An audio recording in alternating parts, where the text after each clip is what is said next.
Ladies and gentlemen, Cosmic Ray is proud to present the biggest little star in the galaxy. Direct from New York City on the planet Zork, put your hands together for Sunny Eclipse and the amazing Astro Organ.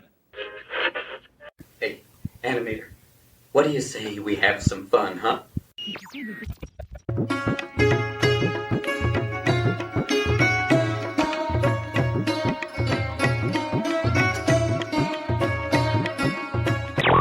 Hello, I am C-3PO Human-Cyborg Relations. Welcome aboard the Star Speeder 3000. Well, I can see my old buddy Mike Feedback, the technician up there in the control booth, has given me the signal to take 5. Now don't go away, because we have some very special entertainment to follow. WDW Radio, your information station. Hello, my friend, and welcome to the WDW Radio Show, your Walt Disney World information station. I am your host, Lou Mangello, and this is show number 692, and together, as we have for the past 17-plus years, we're going to celebrate the magic of the Disney parks, movies, Marvel, Star Wars, and more, here on the podcast, my weekly live video, events, blog, and more. Please be sure to join the community, subscribe to the podcast, and find everything else at WDWRadio.com. So this week, we're going to look back at Disney's D23 Expo 2022 and share our 10 memorable moments, from the panels and presentations to the show floor and the people. We react, reflect, and respond to the weekend and what it might mean going forward in the parks and on screen. I'll then share a short, personal story from my Expo experience and my thoughts and impressions with you, my friend. Then stay tuned for our Disney Trivia Question of the Week and more updates and your voicemails at the end of the show. And if you like what you hear, please share the show and tell a friend. So sit back, relax, and enjoy this week's episode of the WDW Radio Show.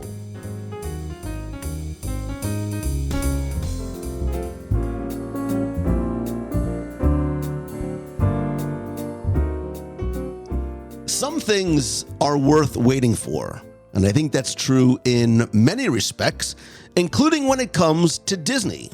And that's going to have additional meaning and context during our discussion today, but I think it also applies to Disney's D23 Expo, because after being postponed last year for obvious reasons, the Expo returned to the Anaheim Convention Center September 9th through the 11th for what was the biggest Expo yet.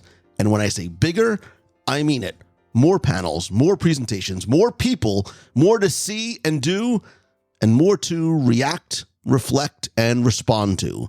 And like the Expo itself, there's no way to do and cover it all. So after a little bit of rest and recuperation, today we're going to share our 10-ish memorable moments from Disney's D23 Expo 2022.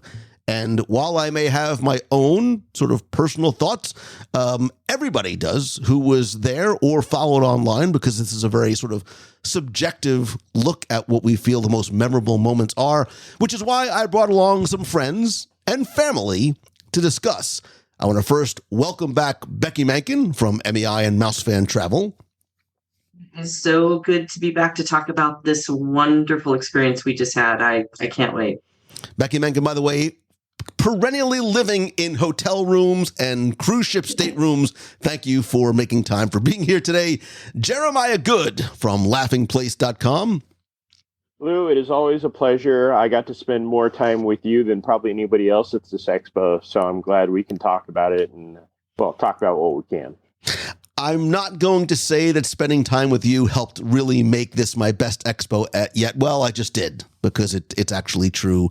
And someone else who's here who was in a stroller when the very first expo launched and now towers over me, my son, Nicholas Mangello.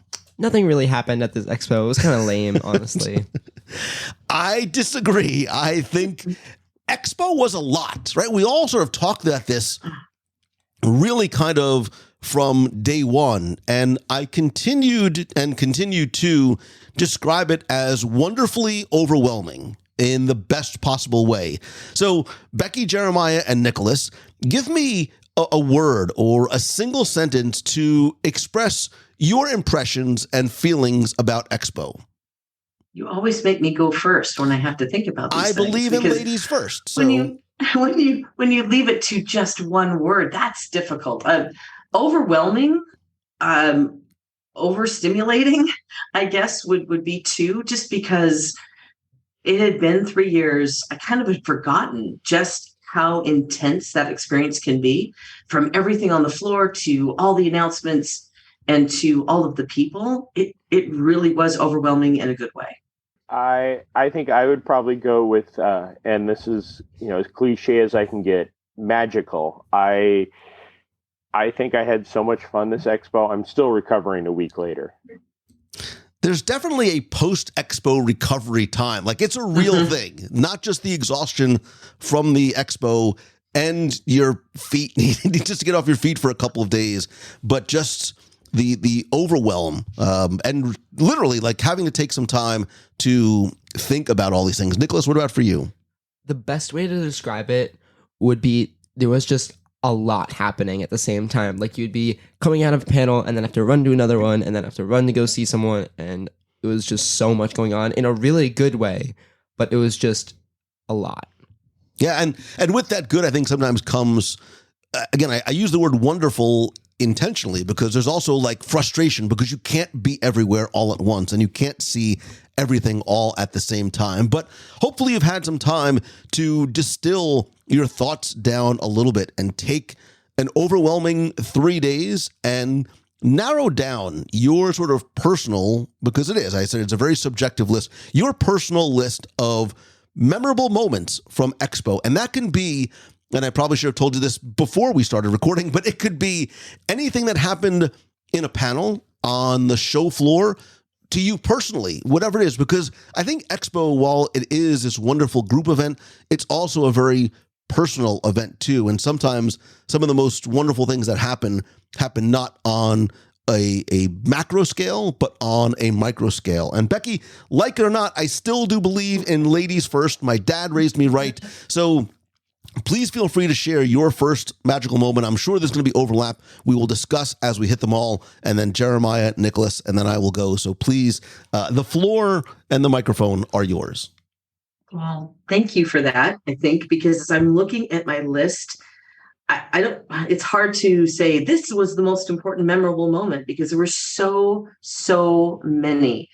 But I think that I'm going to first gravitate towards the energy of the people, where so many of us have been, so many people have been cooped up for 2.5 years and not seeing other people and not being part of that Disney experience.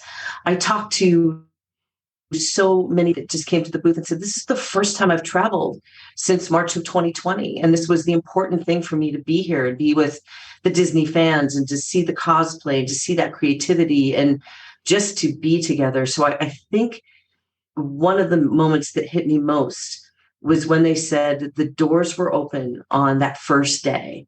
And you saw the people streaming in to run to wherever they were going, whether it be to a panel or to a booth or to come see us. I had more hugs in 3 days at Expo than I think I've had in the last 2.5 years. And that is what sticks most in my head, is seeing the faces and getting those hugs and not having to talk through a mask, and just soaking in all that wonderful, vibrant energy that the Disney fan community has to offer. That was the first and foremost thing that sticks in my head. I actually had this last on my list because I thought it was, I sort of balanced between, do I do it first because it's the first thing that came to mind, or I save it to last because I think it's the most important part. And to you didn't specify that we were going from 1 to 10 or 10 to 1. I told you attack your list however it feels right for you, right? I want this to be your list, not me telling you what your list should be. And I wanted to save it for last because instruction. I will send you a dossier before every time we record. Thank you. I do believe that, yes, it takes people to make a dream reality, but it takes people to make events like this special. Jeremiah, Nicholas, we all love doing not just Expo, but Comic-Cons and fan conventions. We lost that for so long, and there's no way to replicate online or on social, the energy, the essence, the feeling of having like-minded people, wherever your fandom might lie, but like-minded people together in that, parenthetical one room. Jeremy? I cannot agree more. And just like you, Lou, that was the top of mind. Thanks, Becky, for, setting it low while we set it high. I had the chance to go to San Diego Comic-Con earlier this year. And while that is one of my happy places, D23 has been my home since 2009. Like, I've been every single expo. Each year or each time it's gotten bigger, more teeth, more fun. And, to sound completely cheesy, the chance to hang out with you, Lou, Becky, Nicholas, everybody, Laughing Place had a booth. So we all had that chance we almost had that chance to kind of decompress and hang out with our friends a little bit.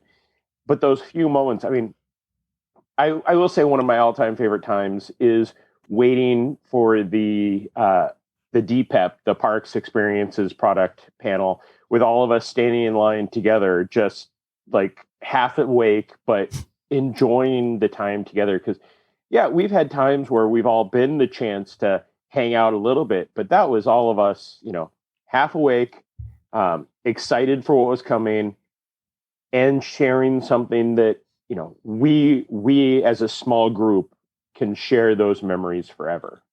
But that's part of the fun, right? Part of the fun is getting up early and getting in line. And yes, we might complain about it and it's hard and it's awful, but there is something to that, right? Nicholas, how many times have we done that, not just here, but elsewhere?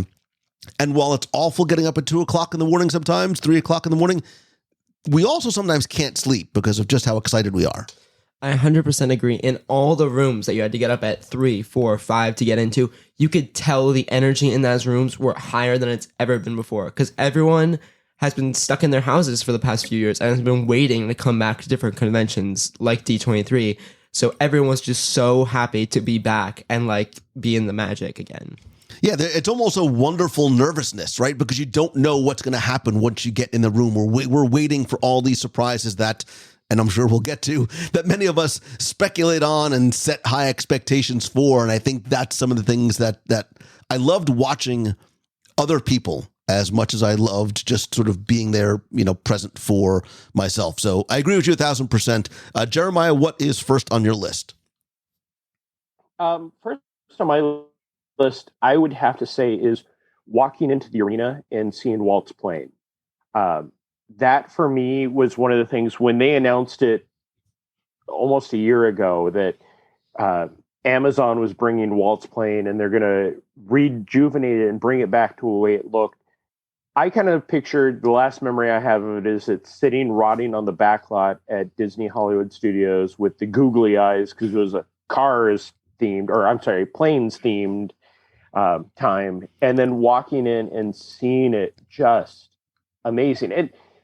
It wasn't just seeing the plane there, but seeing it in an arena, and you kind of go, how did they do this? Right. And it looks spectacular. The displays, the archives really went all out for it. And, it's one of those things that you've always heard the stories about. Yes, you may have seen it on the back lot right in the studio tour a few times, but to see it brought back to its original state and hear the stories from the Imagineers and the archivists that were there, that was one of those, it brought it back to Walt for me. And I agree. And it was really, I think for us, it was the first thing that we saw. And I commented internally to Becky Klein from the archives and a few of the other people that were there. Again, like you, I said, how do they do this, right? How do they not only recondition this plane, but get this into the arena and get it across the country? Because I always am fascinated by the logistics. But I said it at the beginning of the expo. I said it at the end of the expo to a number of people.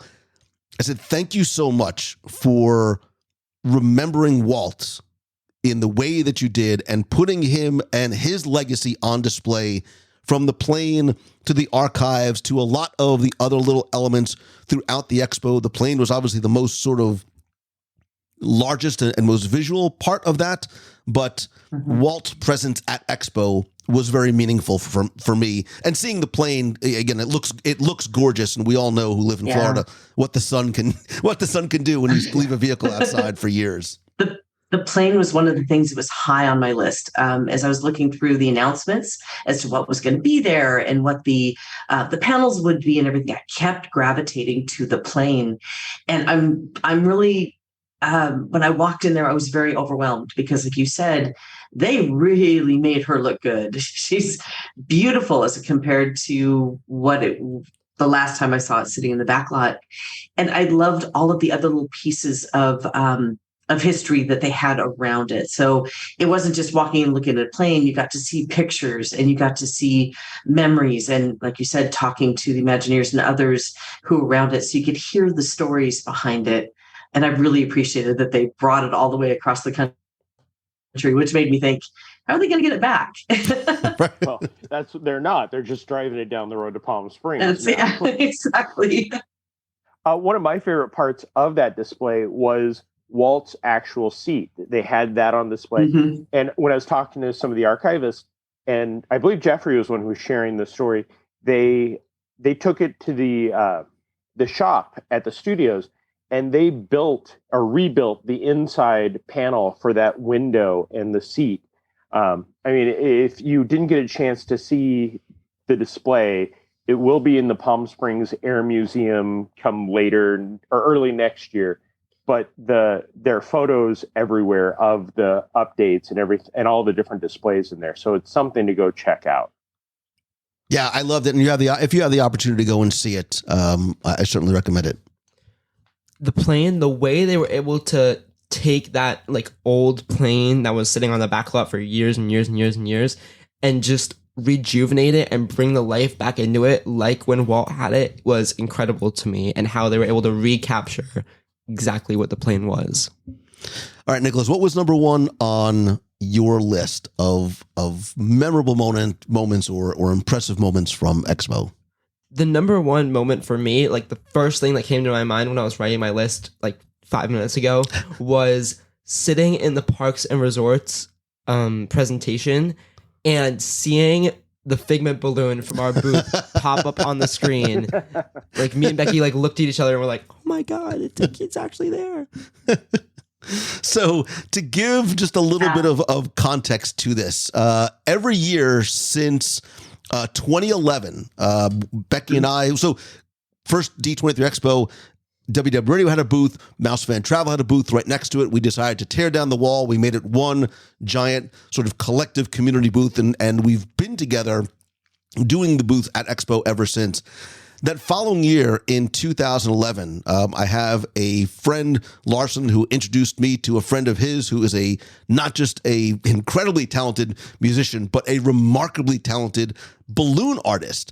And long story longer, he was willing to come out and create on-site balloon sculptures for us every single year that we've been at Expo. We had, Becky, what was it? A 12-foot tall Sorcerer Mickey hat in 2011. We had a Disney Cruise Line ship that literally hung over the booth in 2013. We've had an AT-AT Walker, a Groot, a Spider-Man, small pieces like a flounder and a gauntlet and the Cap's shield and balloon columns every year, not just to sort of just be sort of attractive things to the booth, but sort of iconic elements that people can come by and take pictures with.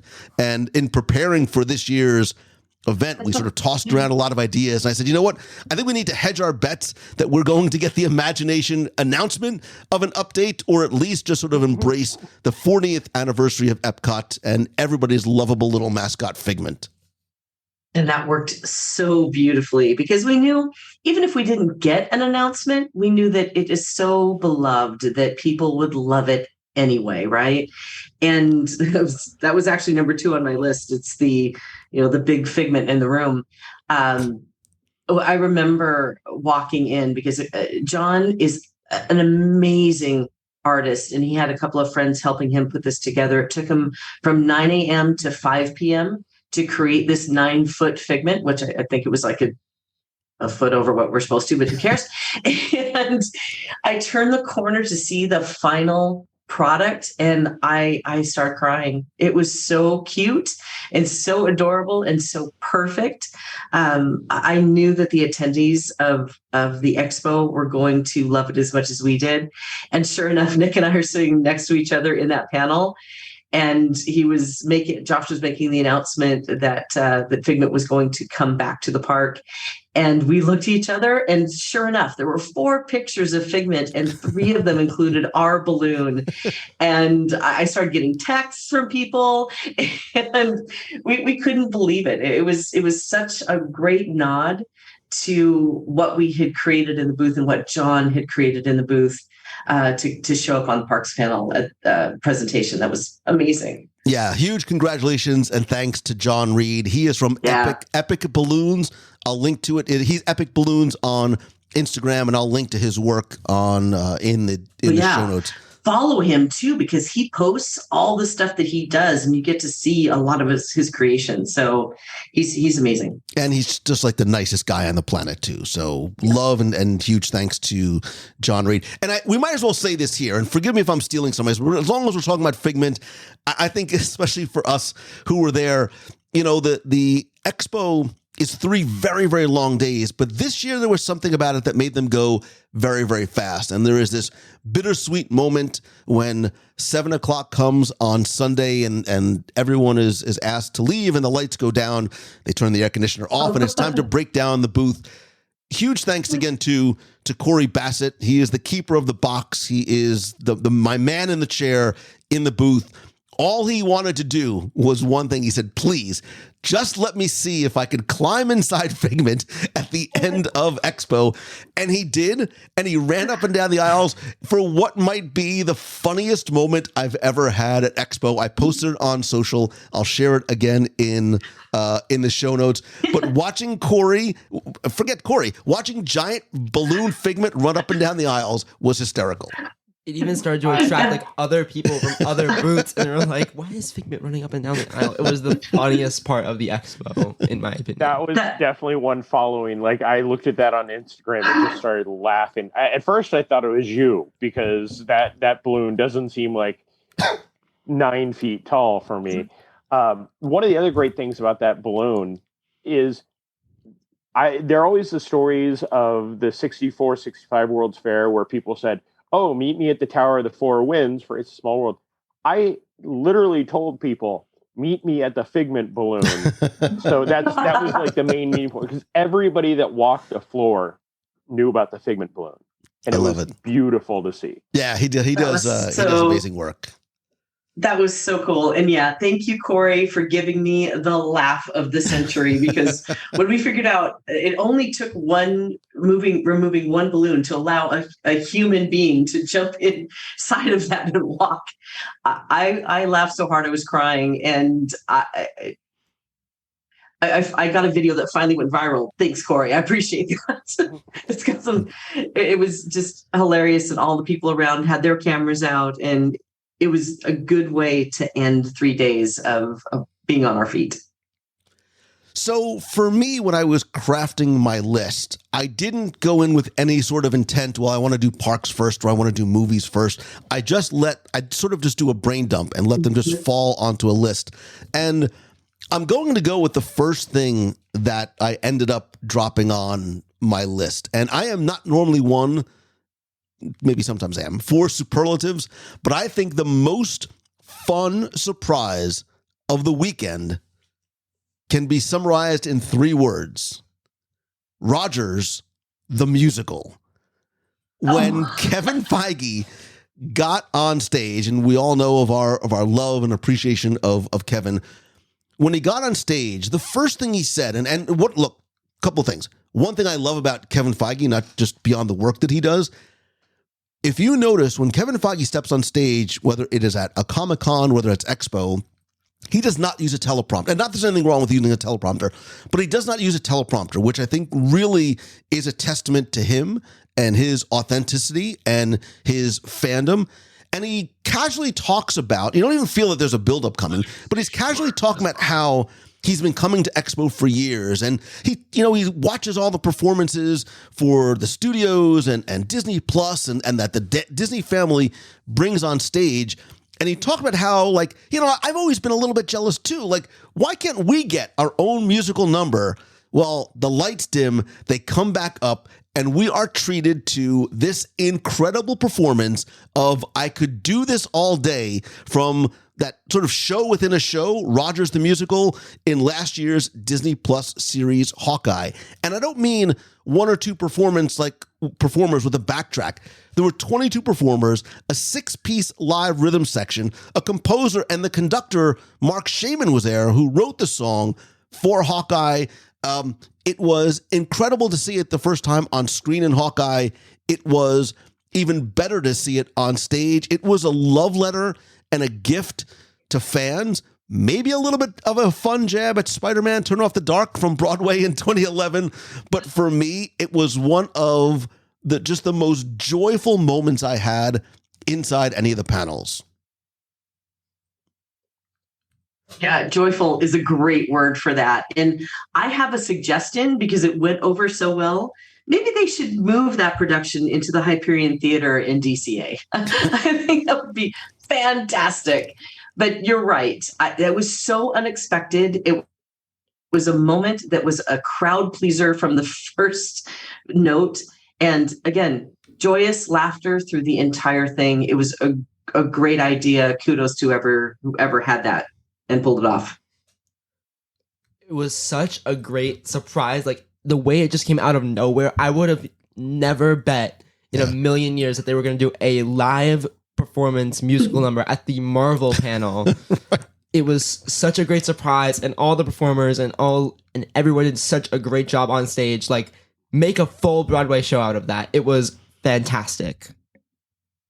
Well, for me, I wasn't in that panel. I sadly was covering everything else during those. Like, I missed the animation and the live action panels because I was on duty for other things. But coming off of that, I do have to say it was hilarious to listen to Josh make fun of Kevin and that production in the Parks panel, where he's like, I can do this too. And then we got the amazing productions, which we'll talk about later on, I'm sure. Becky, what's next on your list? Much like you, I didn't try to put these in categories, and I just started writing them out. So the first thing was those energy of the people. The second was a moment that was unexpected for me, which was when Harrison Ford took the stage, and they had announced Indiana Jones, and his speech to everybody, he teared up. He got emotional. And I wasn't expecting that from him. I'm expecting, strong Indiana Jones to come out and talk about this wonderful adventure that he's going to take us on. And he got so emotional and teared up, which made me tear up, which made me like him even more, because the humanity of the moment, and for his age. I mean, he looks great for his age, don't get me wrong, but to pull off this type of movie and what he's doing at his age is incredibly important and amazing.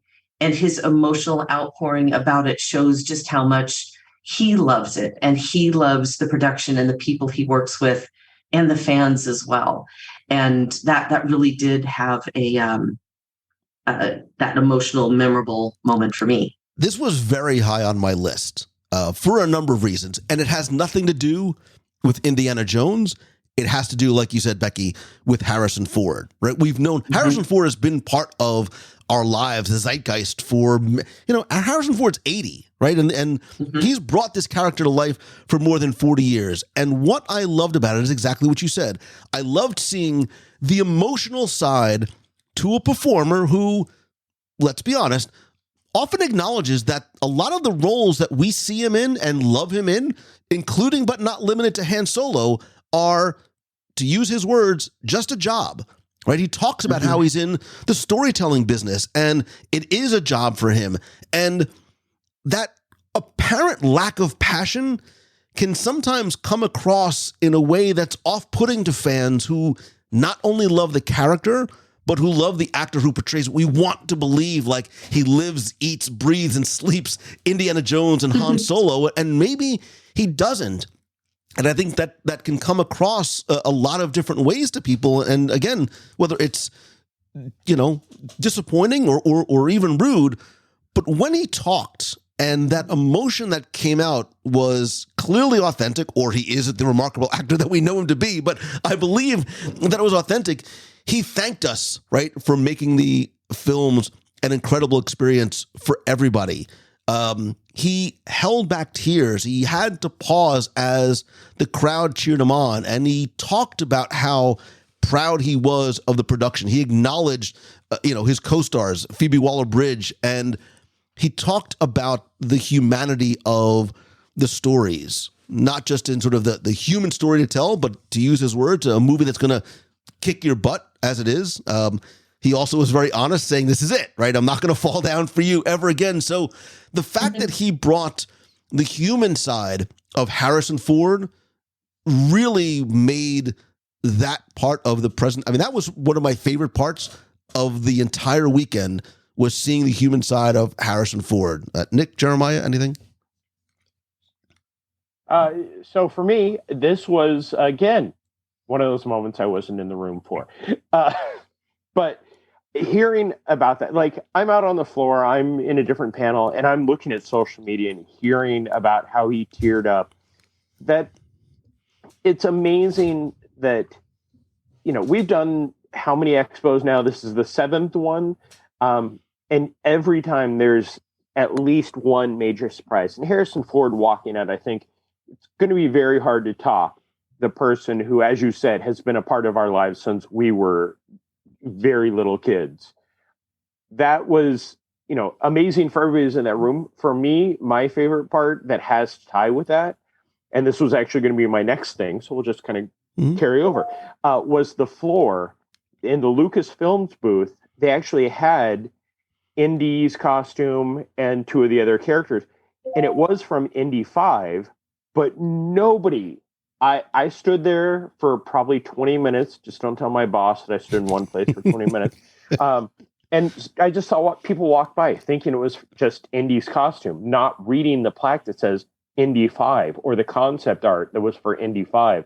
And seeing that, and then walking up to one of the Lucasfilm folk and going, this hasn't been seen before. They're like, nope, this is brand new and nobody has picked up on it.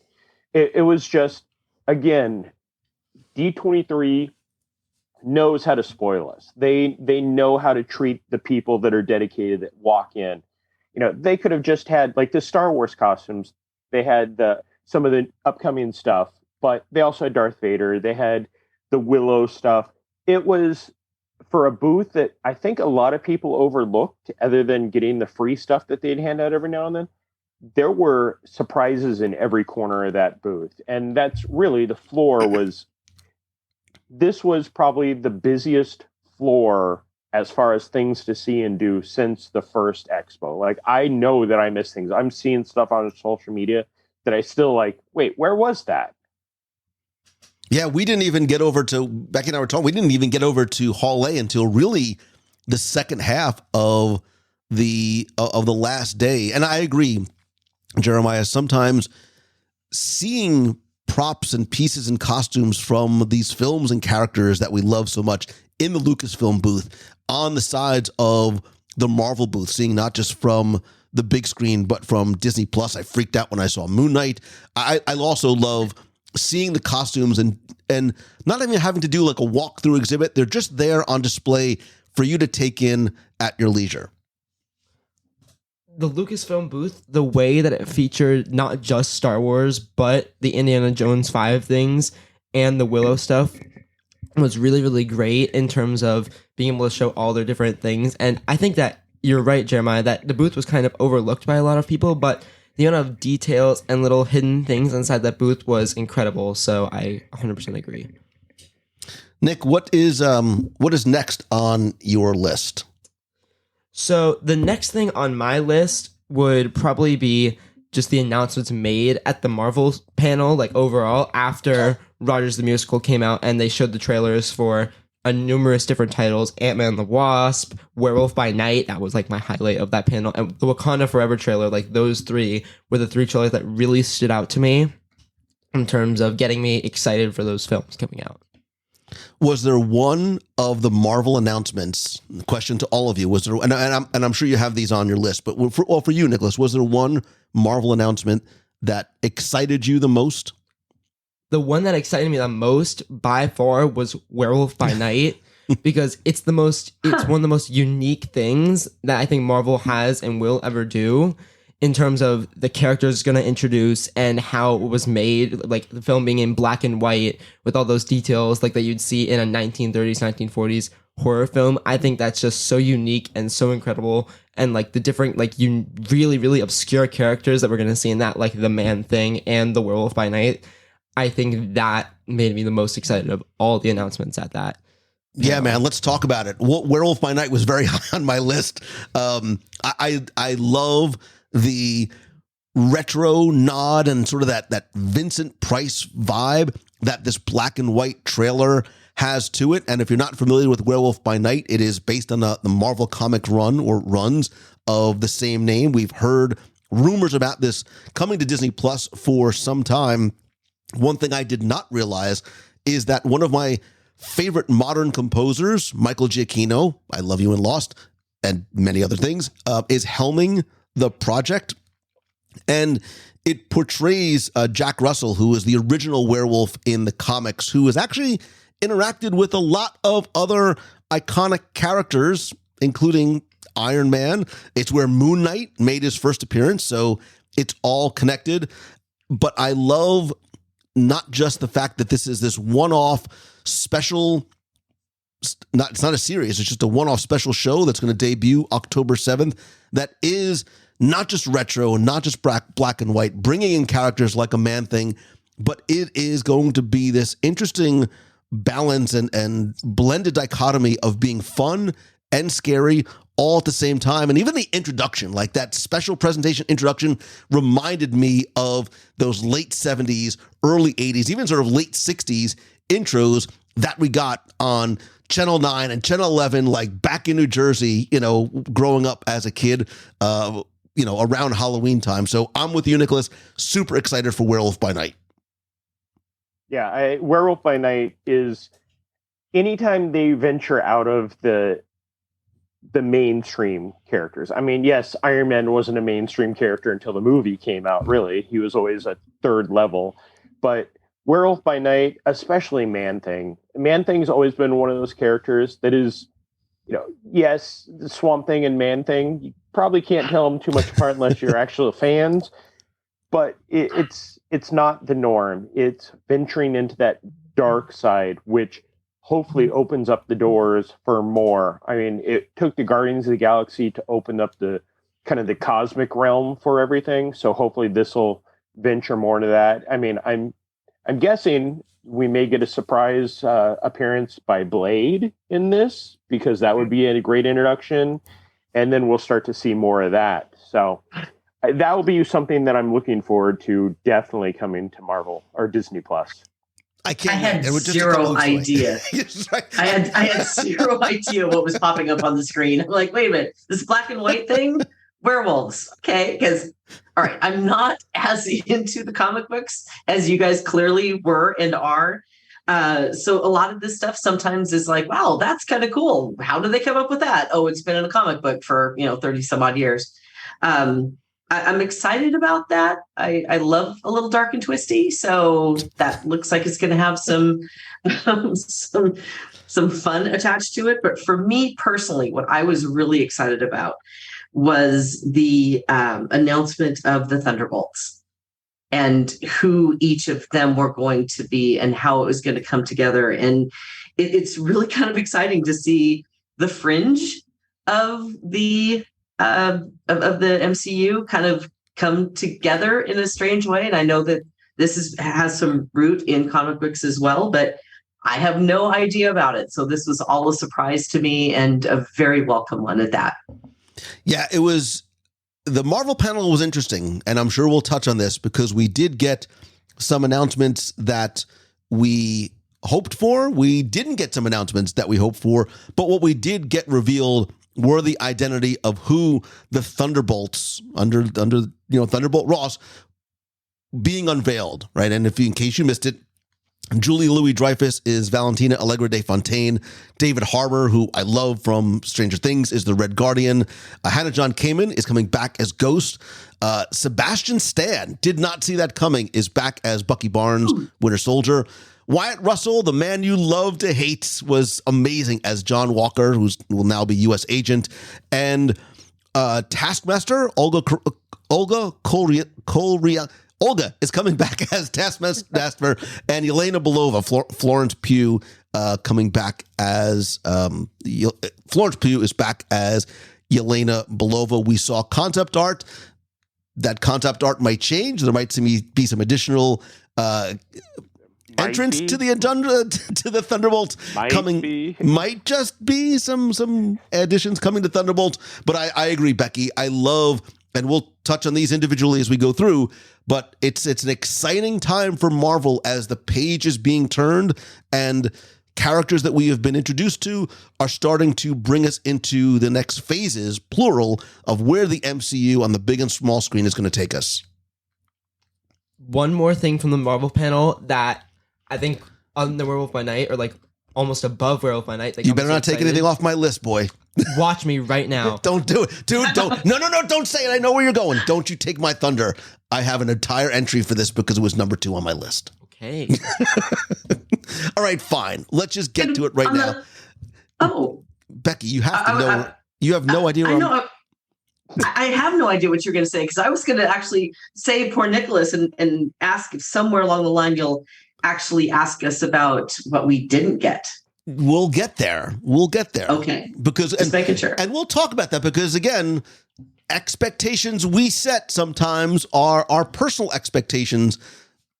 We'll address that expectation elephant in the room. Nicholas and I sat together during this panel, and even as we were leading up to Expo, we had sort of talked about how we hoped to see not the character, but a person walk on stage. And when Vincent D'Onofrio was on stage talking about his role in Echo, which I'm very much looking forward to, and the cast walked off as Feige was about to introduce the next topic, Vincent D'Onofrio, the Kingpin, remained on stage. Nicholas and I start punching each other with excitement. We're like, this is it. Here it comes. And OMG. Giggling like 4-year-olds. We were ecstatic. Oh my God. It was like... This is why you go to Expo. This is why you have to be in the room. Sorry, Jeremiah. Because we were punching each other with excitement, just saying, please, please, please, let him come out on stage. And when Charlie Cox, Daredevil, Matt Murdock walked out, I was giddy. I was emotional. Like I had hoped for it. I wasn't sure it was going to happen because we know that Daredevil is coming back for an 18-episode run that's going to begin production next year. We lost it. We absolutely lost it. I've talked on the show before about how much I love Daredevil. If we're recording, you can see the poster of him but behind me. I love D'Onofrio. I loved him in Law and Order, Men in Black, and certainly in Echo, but really his performance and Charlie Cox's performance in Daredevil. Nicholas and I have talked about this a lot. This is maybe another conversation for another day, but the Netflix Daredevil series may be arguably not just the best Marvel series, but some of Marvel's best work on screen, period. Like, there's no qualifier there. Becky just said she has to. 100%. Yeah. I need to see it. I know you guys have spoken so highly of it, and I've heard other people say that it's one of the best, if not the best. So, yeah, it's on the list. There's nothing that can ever top that show. It was also, we were so desperate for anything Marvel and anything real Marvel. Like, there's nothing wrong with the films, but that show was so grounded in the comics and made you love every bit of it. And Vincent D'Onofrio wasn't Kingpin as he is in the comics, where he's 8 feet tall and 5,000 pounds and shoulders that are bigger than Lou Lane on his side. Wait, what? That he put the fear of Kingpin in people just from one scene with the car door. And if you don't know what I'm talking about, when you see it, you'll understand. Not for the kids, by the way. Not for the kids. This is the Netflix series, or Becky, you'll like this. They're very dark. They are in times extremely violent, but some of the best cinematography. Daredevil season 1, you know the scene that I'm talking about, that one shot in the hallway. Some of the best cinematography, some of the best storytelling, some of the best character development. Daredevil is almost less of a quote-unquote superhero show as it is a character development show. It's emotional. There's a lot, I've talked about sort of how I relate to the street level characters so much more. And the timing is perfect because this week, somewhat spoilery, we already know that he's coming to She-Hulk on Disney+.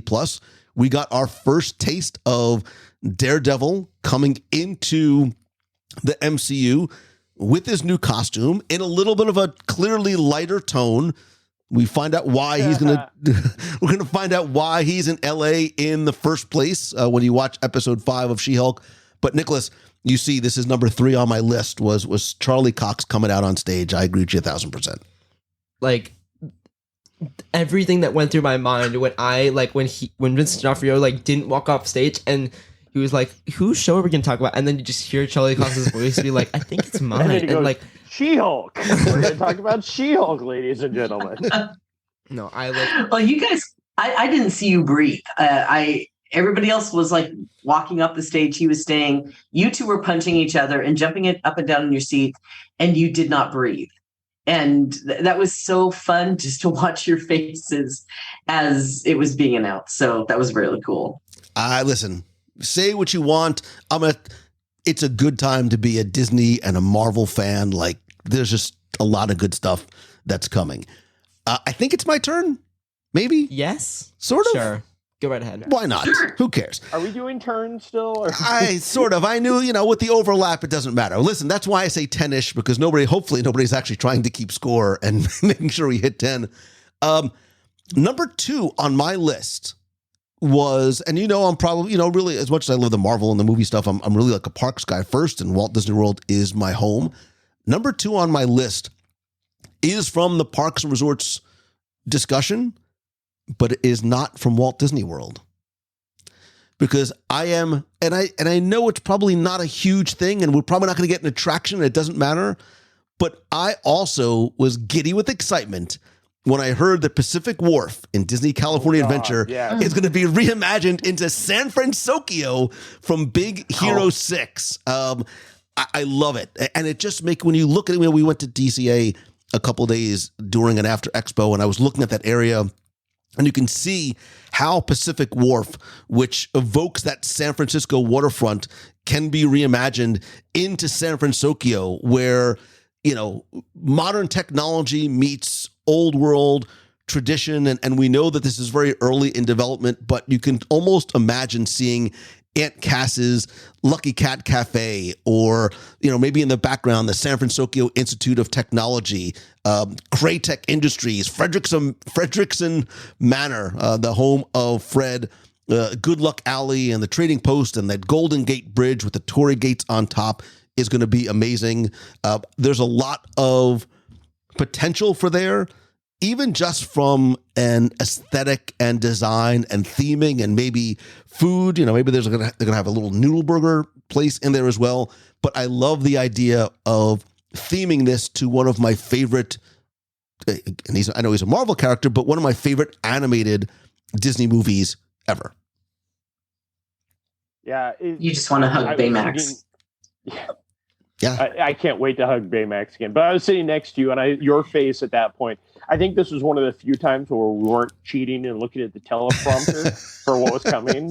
Because, trust me, Nicholas, I was hitting your dad multiple times at different things, and we were doing it in front of everybody else who had no clue what we were excited for. But this one, if you look close at the concept art, is sadly the one thing that I will regret them taking away. Is it looks like the Bodine Bakery and that area is going to turn into Aunt Cass's, which, yes, it'll be nice. Maybe Aunt Cass and Bodine will team up, hopefully. But that area as Aunt Cass's could be amazing. I know in the press release it said we're getting dining experiences and the Baymax meet and greet. So having Baymax back, I remember going to the last day he was in the parks here and hugging him, and there's just something, you get that feel of you're feeling the love from Baymax. And what I love is like the cafe is where Aunt Cass does her stress eating. I like to stress eat too, so it's gonna be like an attraction for me. You'll look like Baymax after just eating there. Wow. You and Jeremiah teaming up. Listen, it's okay. I'm going to get a blowflex. I'm going to commit. Thing. I wasn't saying I was saying your length as, Kingpin. Like, he has big shoulders. Listen, it's fine. Baymax is big and fluffy and lovable. Yeah, whatever. I'm reaching maximum density. I get it. Okay, Becky, you're next. Me? You are Becky. We're back to me. Sorry. There's like 4 things here, and I'm going to just choose one. Well, since we're on the parks anyway, let's talk about that Avengers Campus announcement, which I was hoping we would get it, but we didn't get what I thought we were getting. We got something completely different, which I think is actually a little bit more exciting in a way, where they were talking about the new attraction will have all the heroes and all the villains going to battle. And the poster that we got from that, I think, Nick, you sat there with me and were pointing out a bunch of the villains that I didn't even realize were on the poster. So the entrance not going into where I thought the entrance was going to be, right underneath the Quinjet there in Avengers Campus, but possibly going through the other side. It was unexpected how they put this together, but it's very exciting too with the possibilities. So, as this multiverse is completely opened up, I think that this made for a really interesting possibility for this attraction. That poster just existing just got my mind racing. The minute I saw Daredevil on a Disney Parks poster, I was like, holy Toledo, this is going to be the greatest attraction ever made. And it has everybody, like even characters like that we haven't even seen yet, like Man-Thing and the Werewolf by Night. They were both on there along with Spider-Man characters we already know. Year. Yeah, variations, right? Like variants of the different characters, and you could see the staples that we know, like Thor, Iron Man, Captain America, but also like the new Disney Plus characters, Kamal Khan, like everyone is there, and the possibilities are endless for that attraction. So. And I love the idea of creating a new character, right? The concept for this, and it's been described as an epic family adventure, is we have to team up with these quote unquote Avengers, because it's not sort of the defined Avengers, for a battle with King Thanos, which is a new villain who was designed specifically for Avengers Campus. King Thanos is not in the comics, and we saw concept art of Thanos with this incredible looking huge crown and sort of, new beard. So I love the fact that they took the idea of not just walking into the multiverse and seeing the same characters, but, what if Thanos won? What if Thanos won? Brains falling, flames from the side of my face. And so that poster and the concept art, thankfully Disney gave us the concept art on things. So I was zooming in and looking at it just like you were, Nick. But also, we don't know what this attraction is going to be. Like, we have no idea what it's going to be. We see 3 rows of 4, which could be any type of different vehicle. People have said it looks like a boat ride, which I would put money down. We will not be getting an Avengers boat ride. But could this be a Rise type attraction? Could this be an attraction we have no clue what it is? To pull back the curtain on some of us, that we talked to different people, and we heard that the original Avengers attraction that was announced in 2019 was going to be a variant of kind of the flight of passage where you'd be flying with Iron Man and finding that sounded like a great attraction, but to me it was, it's just going to be flight of passage over Wakanda and that kind of stuff. So this, when they announced it at the Legends panel, which again, I wasn't in the room, and hearing, there's a multiverse, and then seeing the basic concept art that they gave, I think every single one of us had that concept art on our phone, just trying to figure out what's going on. And then when we finally saw more of it, where it's off to the side, and I think we've all kind of figured out that, yes, the building will be built behind the Quinjet. So it'll be the Avengers building, but the attraction will not be based in that building. I want to see the construction as it goes day by day, because I'm pretty sure starting tomorrow, when we have, I won't spoil that one in case that one's on someone's list. When there's a special guest on Avengers Campus, they could start tearing stuff apart tomorrow. Oh, I like it. And not to get too far ahead of ourselves, but I want to sort of put a pin in this really quickly. This is what I love. The announcement that comes that nobody was talking about before, and that nobody called it, nobody expected it, nobody predicted it. It's this thing that comes out of left field that is exciting for us and gets us like the anticipation building already. I think sometimes people will talk, about what we didn't get or the disappointment. When you get a gift like this, and this was one of a few, when you get something like this is what I love, when it's something that nobody had expected, nobody had predicted before. And if I didn't love Avengers Campus enough, here's just another reason. I would have never thought in a million years they would put Daredevil into a ride at Disneyland, but thank the Lord that happened. Nicholas literally said to me, Kevin Feige. Yeah, Nicholas says, Dad, if Daredevil starts doing a walk around at Avengers Campus, we're flying back this week. Oh, I will go with you guys for that one. We were walking, I don't know where we were walking, but I was thinking they always bring the characters in right after the show's premiere. So I was like, Daredevil's going to show up this week, and it's going to be the day after we left, and I was going to cry. But nope, it's next week. So Jeremiah, just get ready. We might be taking a quick. The three of us might be doing a quick next trip week when he shows up on She-Hulk. I'll be there. You might need to book a couple extra rooms. Just saying. Yes. Or we can handle that if you need it. I don't know whose that was. So who goes next? Jeremiah. He's fine. Sure. So. Sure. Now I have to think, because I did not write anything down. For me, as an old school Disneyland person, probably one of the biggest things, and I was actually having this conversation 2 days before the parks panel when I was in Disneyland, of where would the Hatbox Ghost go at Walt Disney World? Mm-hmm. And when they announced that, it was a 2-second announcement. There was no big pomp and circumstance. They showed the Hatbox. Josh, Hatbox Ghost coming to Florida for the first time. That is just, I've said this since they did all the massive upgrades a decade ago at Walt Disney World. Disneyland has the best exterior and stretching rooms. Walt Disney World has the best attraction inside.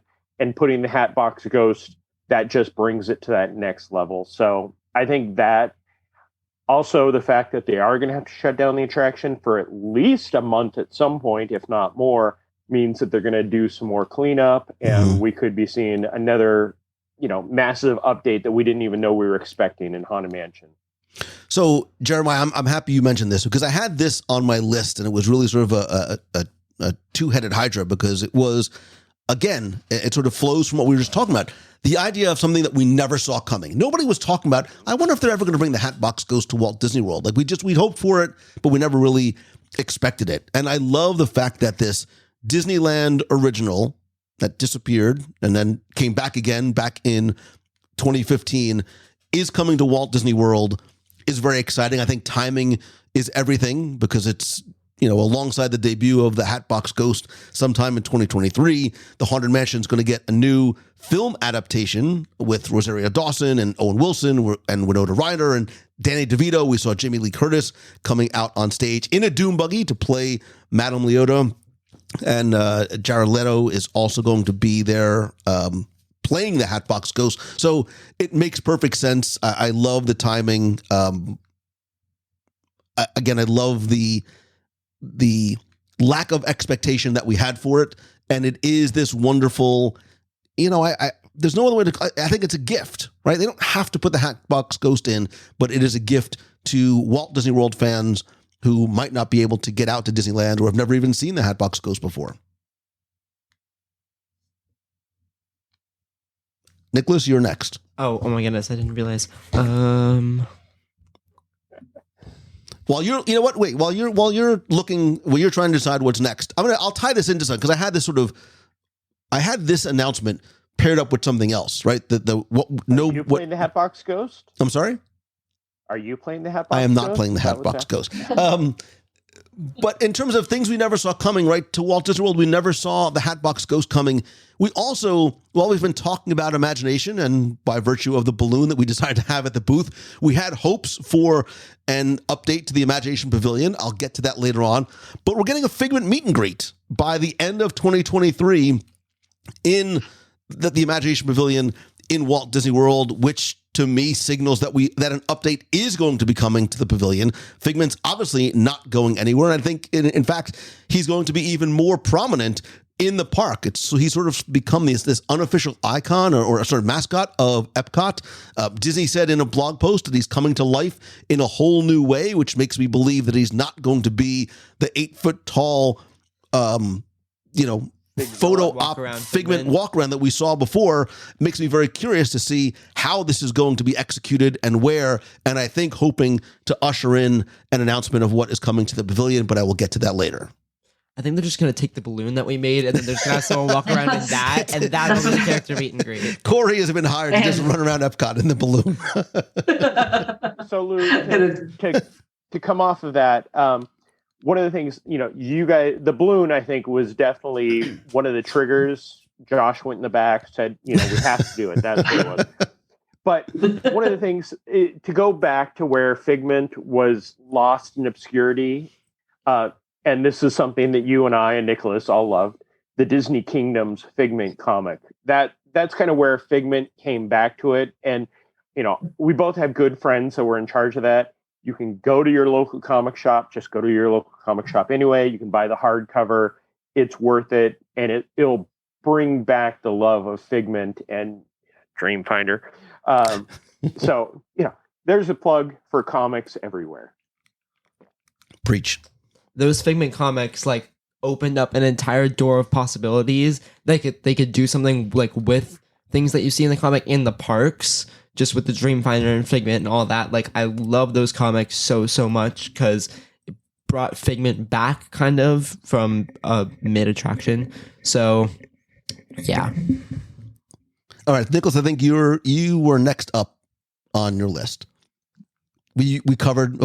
Did our list sort of cover the things your that you list had on? Covered everything that I had so far. All right. Well, do you have to go to another room to write your list? Yeah. No, give me 10 minutes and I'll have an entire new list. So I'm going to move to something on my list, which was, and again, there was no necessarily defined order of importance. But something I think is important for me to have put on my list is not necessarily the announcement of what's coming, but why.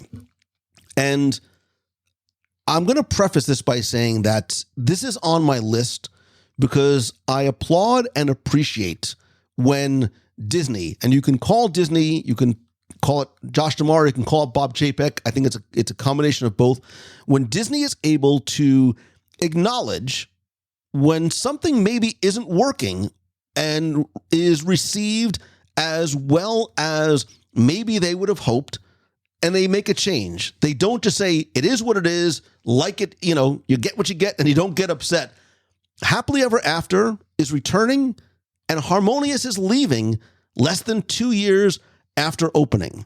And these were met with very interesting, very passionate, I think, reactions from people in the crowd, not just because Jordan Fisher came out and sang Happily Ever After, but this idea that this song is coming back and is going to be paired with, and I quote, an updated nighttime spectacular at Magic Kingdom in 2023, acknowledges the fact that, hey, this is not just a fan favorite, but one that people love and they miss. And yes, Enchantment is wonderful, but it is clearly not resonating with fans the same way. I think in even a much greater way, with Harmonious, Disney is not saying, look, we invested a huge amount of time and labor and resources and money into this show and the barges and the arms, and you're going to have to like it. This is a very fast response, I think, to Disney clearly having their finger on the pulse of what guests are saying. Disney listens. Whether you think so or not, this is very clear acknowledgement of, hey, this is not getting the reception that we hoped it was. We need to fix it. And we need to sort of right this ship. And they are going to create a new show that is going to, quote, carry on the park's legacy of inspiring nighttime entertainment that unites guests around World Showcase Lagoon. We don't know what that's going to be. We don't know what that's going to look like. But the fact that Disney was able to say that Harmonious has had its run and it's time for something new, I think, speaking only for myself, is something that I really appreciate. It really shows, like, exactly what you said. They listen. They hear everything that we're saying. Like, they heard that people were not a big fan of Harmonious and Enchantment. So they're like, okay, let's pivot. Let's bring back what people loved so much, and let's change what people don't love so much. And it shows the, like, transparency they have about being able to quickly pivot to what people like and don't like, and how they actually listen to everybody rather than just being like, oh well, they don't like the show. Suck. Maybe in the meantime, it really is going to be Epcot forever again until the new one comes out. The timing of all this is going to be interesting. I'm very happy that they do listen, and that the response to those shows, while they had their merit, weren't as highly regarded as shows that came before them. And I love the fact that they're going to reimagine what's going to be next. And I'm going to be very interested to see how they do the timing. Are they going to keep it until they turn it over? Are they going to put Epcot Forever back in? Are they going to come up with something else in the meantime? But I respect them for making such a quick turnaround on it. Yeah, I've been a Parks fan all my life, and going back to the original mistake of Disney's California Adventure, which took them 20 years before they admitted that it was a mistake, or 10 really. But the fact that they came out with Happily Ever After, that set the crowd on fire. And Josh just saying, hey, right off the bat, we're doing it. We're bringing it back.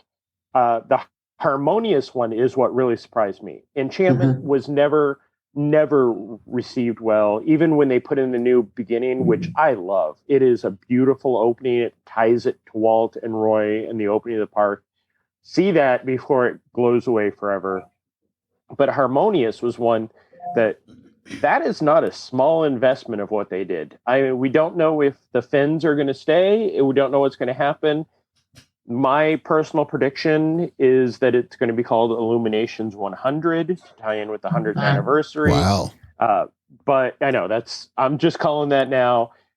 But it will be interesting to see what the future lies. And one of the things that came out of that, Lou, I have to point out is, Josh, Happily Ever After is coming back. Harmonious is going away. And then in the same little speech, he goes, and we celebrated our 50th anniversary with amazing nighttime shows like Enchantment and Harmonious. Like, the scriptwriter was not the same person on both sides of that.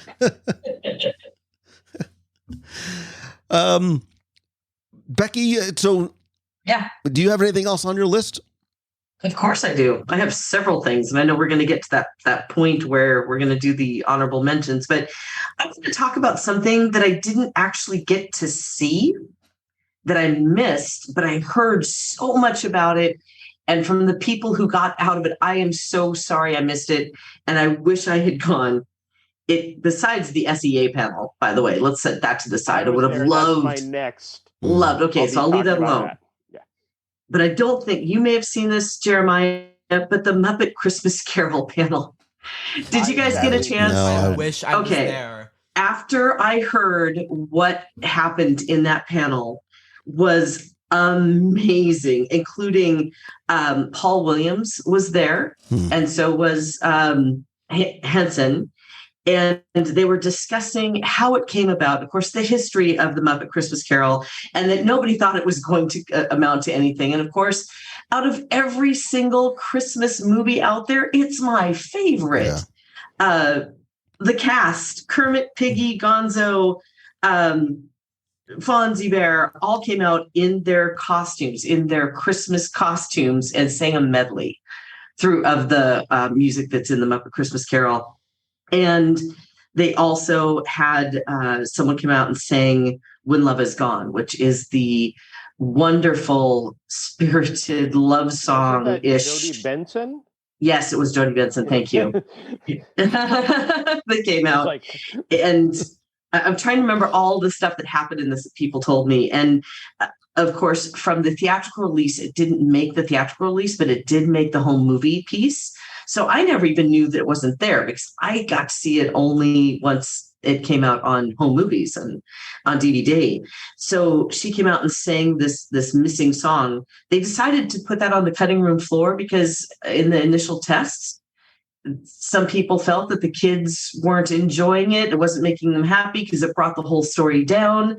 But it's such an integral piece that it's, of course, going to come back into the next release. But I would have loved to have been in that room to see all this happen, and especially to see all these characters in their Christmas costumes doing that medley. Whoever got to see it, I'm so glad you did, because I think that's going to be one of the ones that people are sad that they missed, like me.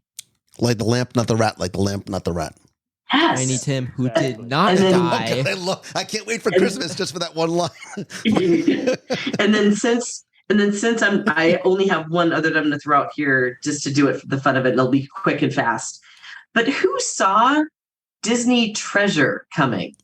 Nobody. And if you say I thought it was going to be Believe, I thought it'd be Believe or Imagine or Adventure. Something like that. I would have bet $1 million it was going to be Imagine. Like I thought it was going to be Adventure.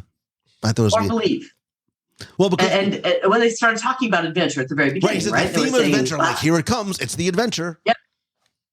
And it was Treasure, and nobody had. I didn't have it on my list. I had a list of like 10 possibilities. That wasn't even on the list. I think it is amazing to see the color scheme that they've done for this one. I hope they take a different tactic on some of the spaces on board than they have the Wish, but that they showed us the concept art and Jasmine, of course, and the and the prince. I'm excited for that. I can't wait to actually see this ship now. But the treasure, I don't know. It's not the name I thought was going to happen. I don't think any of us saw the name Treasure coming. I mean, it makes sense, right? When you look at the concept art and some of the videos of that grand hall, which, like the Wish, is going to sort of embody this idea that you are in not a castle, but this time it is a gilded palace, which clearly has influences from Asia and Africa while paying homage to Agrabah from Aladdin. The color scheme is different. It's darker. I like the way it looks. To your point, Becky, it'll be interesting to see how the other spaces, because this plane is already in flight in terms of construction, how the places and spaces might mirror or be different than the Wish. This is scheduled for delivery in 24. Of course, we know that we have, this is the second of 3 new ships, with the third planned through 2025 of the Wish class. So be very curious to see additional concept art as this gets closer. But you're right. Anybody who had treasure in the pool who thought they were going to lose, enjoy your payday. Enjoy your payday. I really like, especially with the concept art they showed for the lobby, I really like how it's not just like a carbon copy of what the Wish was. I like how it's completely different color scheme, how it's like a new chandelier on the top, a brand new statue. Like, Aladdin's one of my favorite Disney Renaissance movies, so I was really happy to see the theming come from Agrabah and this gilded palace. So I really enjoyed that announcement. Yeah, the announcement, I think my favorite part of the announcement was Josh, really calling out a change, a new imagining of it. I was like, okay, did you guys listen to the fans already and change that up?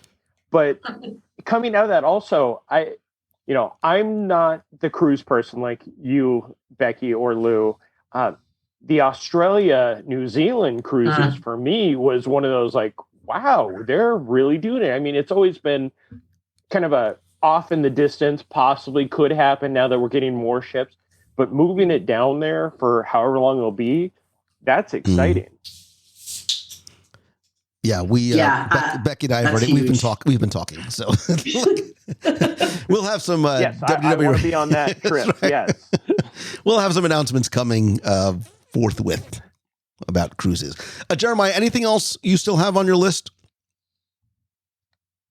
So I was one of the 12 people that was not in the Legends panel, the Disney 100 panel, to kick everything off.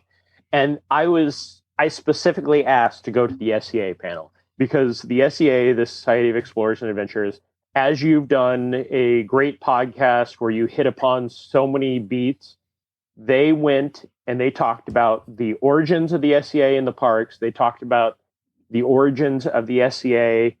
And for those of you who don't know, go listen to Lou's podcast. It was about a year ago, very detailed about everything that goes in parks. What's the number, Lou? Show 579. There you go. Thank you. I knew you would. So it was the author of the I don't want to call it a kid's book, but it is definitely a mid-range read, interviewing Imagineers that are working on projects, that have worked on projects. They touched upon everything from the origins at Tokyo Disney Sea to the updates that they've done for the Jungle Cruise that all ties together. And one of the things that they also talked about is where it's going without giving us a direct, okay, this is what to expect. But they have an overarching plan that Hightower, that name has been around since the 30s with the American waterfront in Tokyo Disney Sea. But they called out that they never found his body when the elevator crashed down. So, but other companies have started to appear under the Hightower name, and they flat out said, Hightower, could be Harrison, could be some descendant, is going to be the villain of the SEA. So they've got a story going that sounds like it's going to be going for a while. One of the things they did put up, and I was the nerd that was the first guy at the microphone asking this question. On the screens, they put up a timeline of the SEA, starting from way back in the fortress at Tokyo Disney Sea, all the way up to present day. So there is SEA going. Some of the pictures I can see, some of them I can't read what it says. One of the most interesting things, and I'm guessing this will either come out in a book or something in the future, 1955, Mary Oceaneer stages Miss Tilly as an accident at Typhoon Lagoon and disappears. So not only are they planning this, they're retconning stories that we've known forever as Disney World fans. So no attraction is safe. And they actually asked the audience, like, where do you want to see the SEA go into next? And we heard everything from Space Mountain in Tokyo, the new version coming, to existing attractions. Like they were suggesting that Tiana's a member of the SEA, and they were saying all these little things. So I don't think we're going to see it go all over the park, but they have some plans in the future. I dig We'll that. take some merch. I would love to see some merch. If they're going to turn anything into a profit center, I'm okay with that one. Yes. Yeah, I'm always down for some more SCA in the port, and I love the fact that they, like you said, have sort of retcon this storyline to go as far back as they need to, and let it bleed over into existing properties that we see. No pun intended. That we see, whether it's on Cruise Line, whether I didn't even know about the Miss Tilly being staged over at Typhoon Lagoon. Yeah. So I have a feeling we are just on sort of the precipice of really seeing, not just with the new series of books, but a lot more SEA coming. The stories coming front and center to the parks as opposed to being this sort of ultra nerdy thing that some of us sort of latch onto and gravitate towards. I think this storyline will take a much more prominent place, in the parks proper. Yes, absolutely. And I don't think that we'll have to wait too long, especially Jungle Cruise updates. And this is something that I stumbled upon a little while ago. Not only have they done the Jungle Cruise updates with the Alberta Falls, but if you walk through that extended queue in the boathouse, they actually have added in new SEA stuff in the past few weeks. So they are still in the process of reaching out and seeing what they can do with this property. And I love that it happens quietly, right? There's not a blog post about it. There's not anything. There's no big announcement. It just sort of is trickling its way into the parks in a variety of locations. Anything else on your list, Jeremiah? Otherwise, I'll just sort of hit through a couple of quick ones. Other than, and I'm sure this could be one of your quick ones, the Hulk, which we kind of thought we see him after they started showing the Project Exo stuff last year, but seeing him come out, and I love the fact that Josh and Kevin even said, this could be very temporary. Like, we're not sure how long the Hulk's going to last, because if you saw him, he looked great, but at the same time, he's definitely a rough prototype. So I wish I could be out at Disneyland or DCA next, or starting today. He could be out. We haven't heard. They said anytime this week. So hopefully he'll be showing up and we'll be seeing some better pictures of him than on the stage. And we've mentioned this a number of times. I love how quickly, especially over at DCA in Avengers Campus, they are able to have characters come out as they appear on Disney Plus. Like, I love that. It's like day after President Loki shows up on Disney Plus, President Loki is in the parks. A couple of days later, you see, Yelena Belova and Black Widow. And so that's, I think, part of the reason that there's such fresh life in that park all the time, because you could be walking around and you literally don't know who you. Last time we were there, Nicholas, for Star Wars Celebration, I'm walking by, I'm like, wow, that girl has a dress just like America Chavez. I'm like, no, it is America Chavez. No, I didn't even she was literally just walking by and there was no one there. And I was like, is that America Chavez? But then I saw a little mic and everything. And I was like, oh my God, she's just walking. Her. Yeah. She was walking. And we were able to catch her. Only because she had the microphone on, especially in California. I mean, California has every race, creed, color, everything. So America Chavez fits perfect, and her just walking by one day. And then I was lucky enough to be out there when Miss Marvel debuted, and I got to see America Chavez and Spider-Man talking together just as they were walking. One was walking off stage, the other was walking on, and they just stopped and started talking about their costumes and everything. And that Avengers Campus is the definition, I think, of what Walt wanted Disneyland to be, ever-changing, moving forward. And like you said, week to week. I mean, we've had somebody in there every Thursday, Friday when the new shows drop to see who's going to show up. And I'm guessing next week we will be seeing maybe the Hulk and Daredevil at the same time. Oh, my God. Nicholas. I'm going to be there.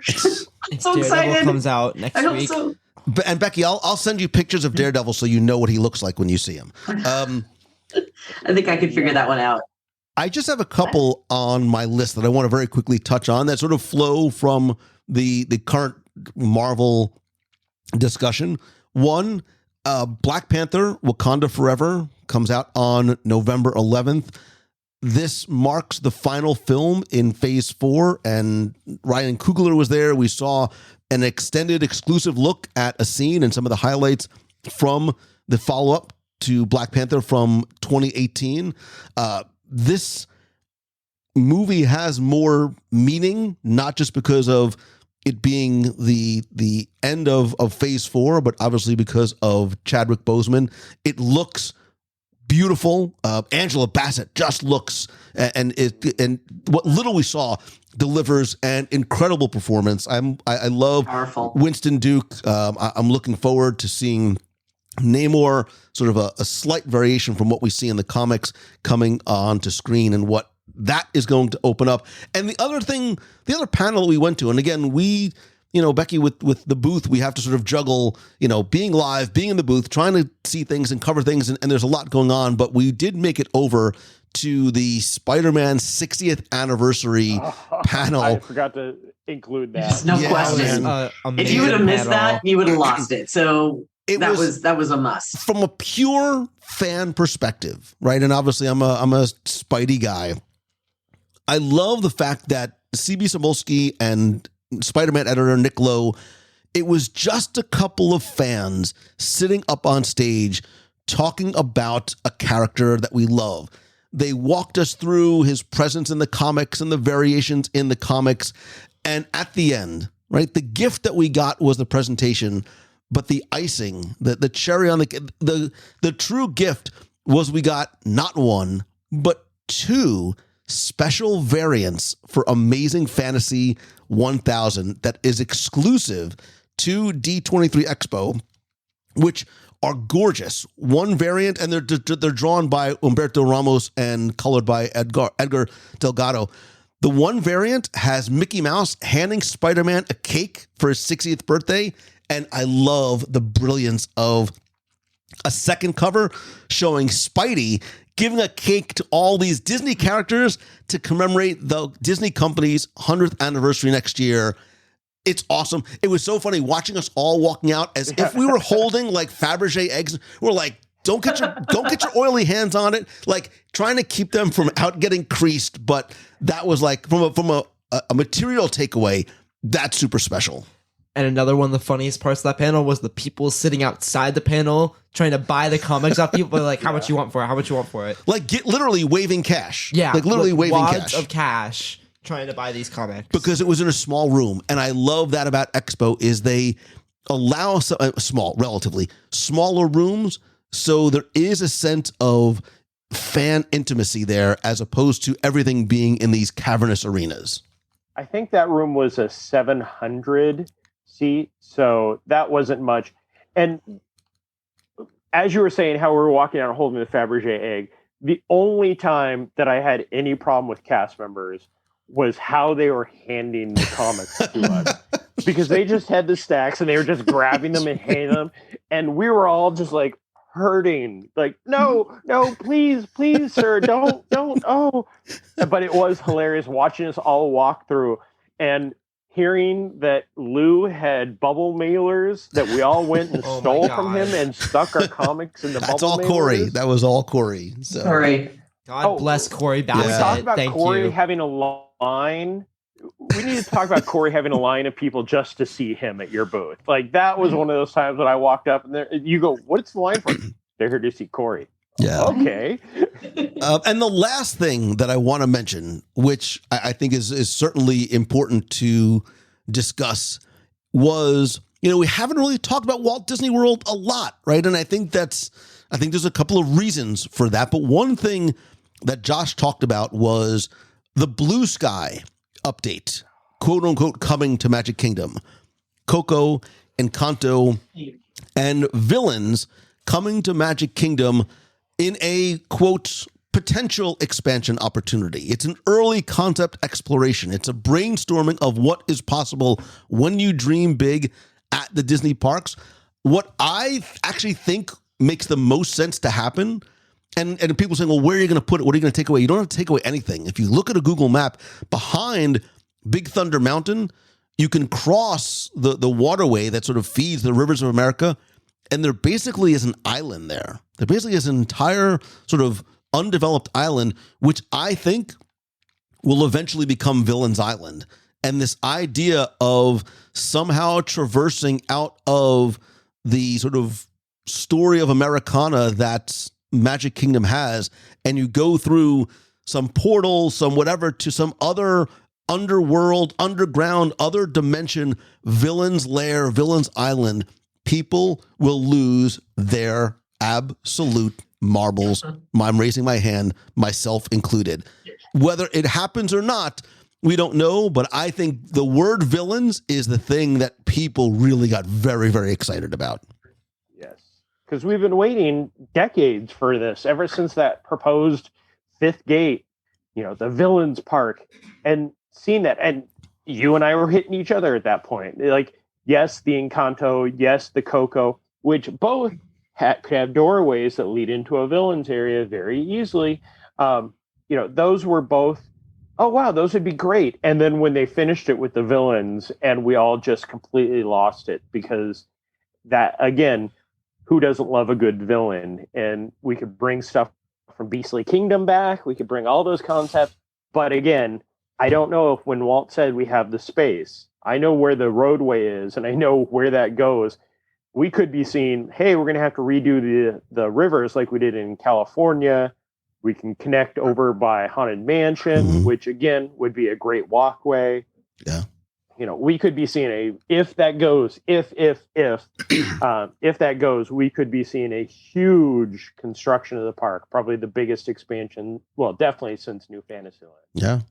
Yeah. I want to point out the fact, though, how much I appreciate the blue sky. Now, I know a lot of people are like, well, it wasn't an announcement really, and it probably will never happen, blah, blah, blah. But if you look at even 5 years ago, or 4 expos ago, you didn't get information at all unless it was absolute and it was greenlit and it was going. And, they were probably already digging holes and they already had a construction work going on out there. I mean, if you remember way back when they were building Bay Lake Tower, and we were looking and going, what are they building? And you'd ask them, what are you building? What do you mean? What are we building? Well, there's construction equipment out there. Well, we have no idea what you're talking about.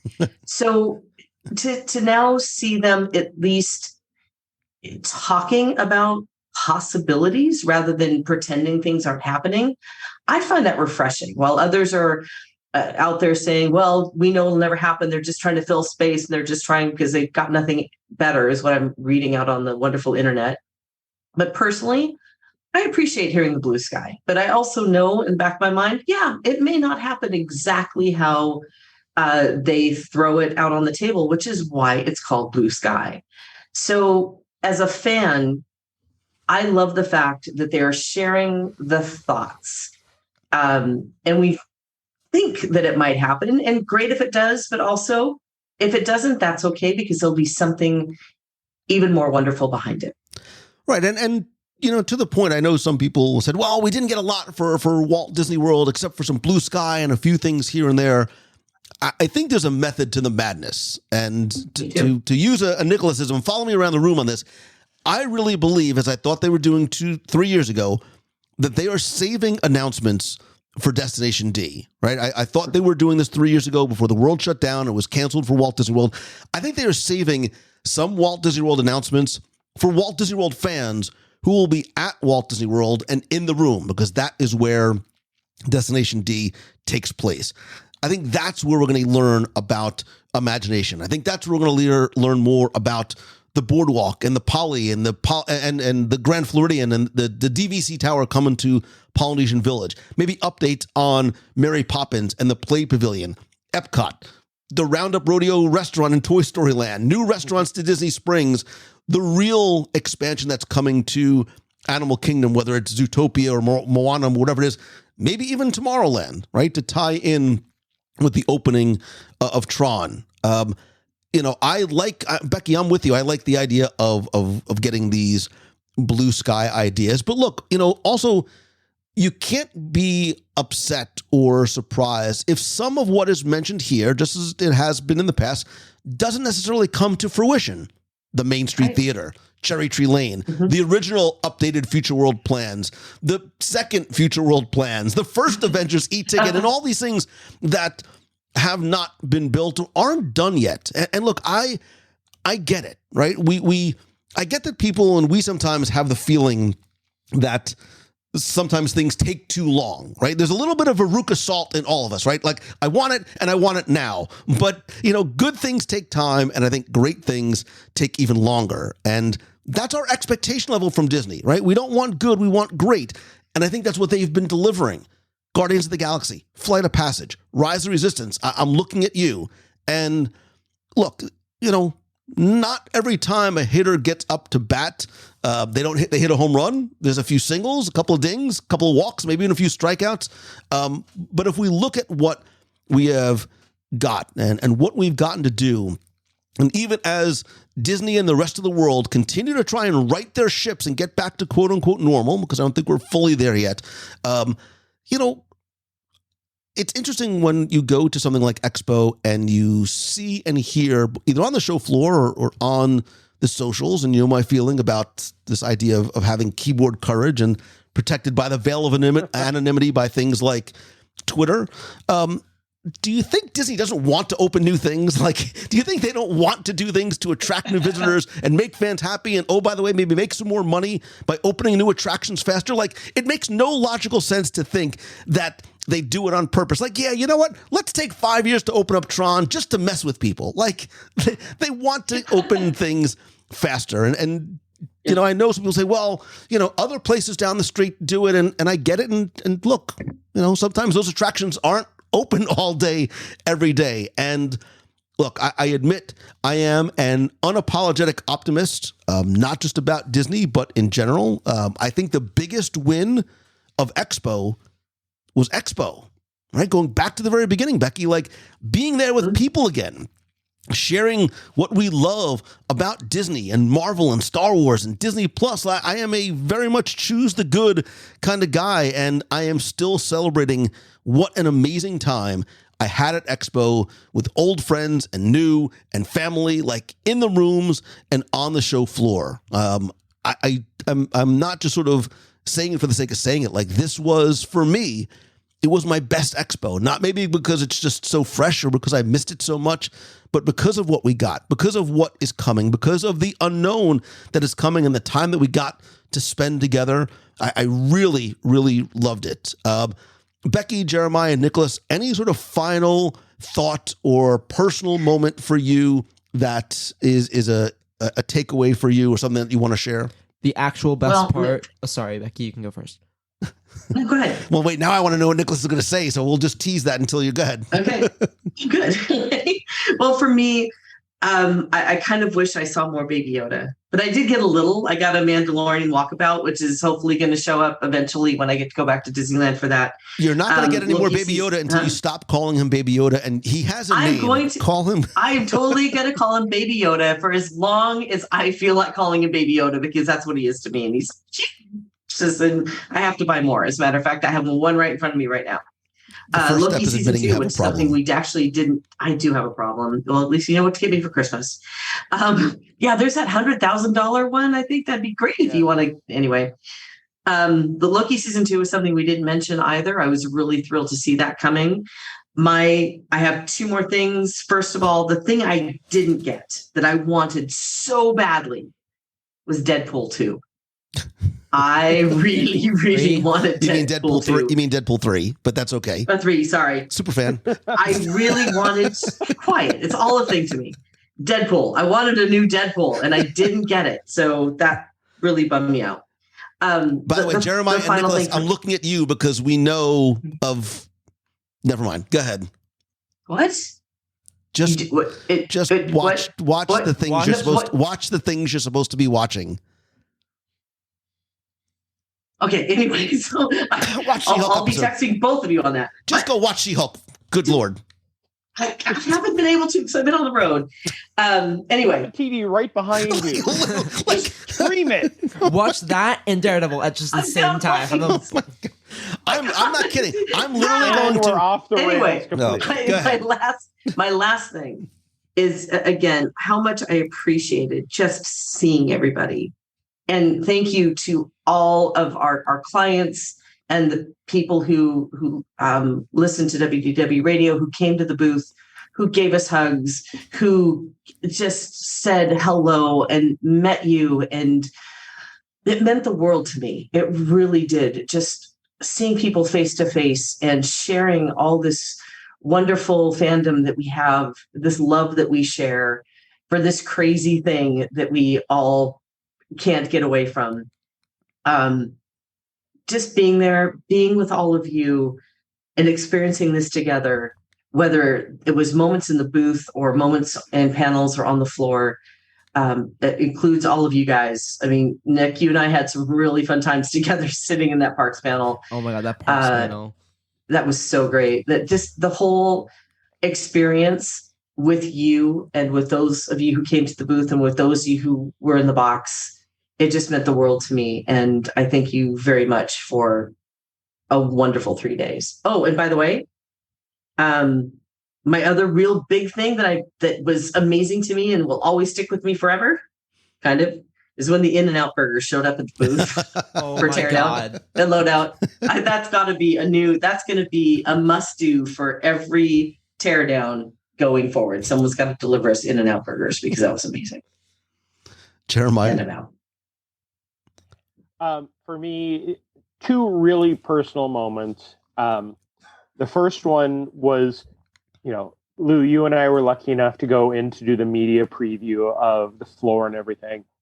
And as a kid in Disneyland, I can remember walking into the premiere shop on the mouth of Main Street as a kid and seeing this beautiful model of Splash Mountain and looking at it for hours and just dreaming about how amazing that attraction was. And then when we walked into the parks exhibit area, and they had all sorts of great models and great everything. And then I turned the corner and there is, I would say, the exact same model that they just chopped the tree off of and made it even better, of Tiana's Bayou Adventure. I sat there, like, there was stuff in the panel people have asked me, or in the exhibit, and I was like, I have no clue. To be honest, I sat there staring at that model and the Toontown model for hours. I walked in there at least 2 more times, and it took me back to being a kid and walking into Disneyland, just like in awe of, this is what we're getting. And I don't care about everybody, oh, the boat's not there. It's going to be an attraction like none other, just like Splash Mountain was all those years ago. That was my first very personal moment. My second personal moment, Laughing Place had a booth. That was my home where I could go drop off and do work.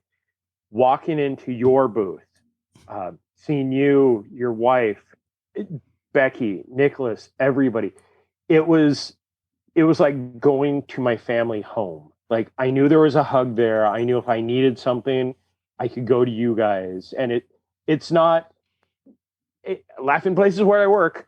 I love you guys. I love WDW Radio. You've been so kind to me over the years.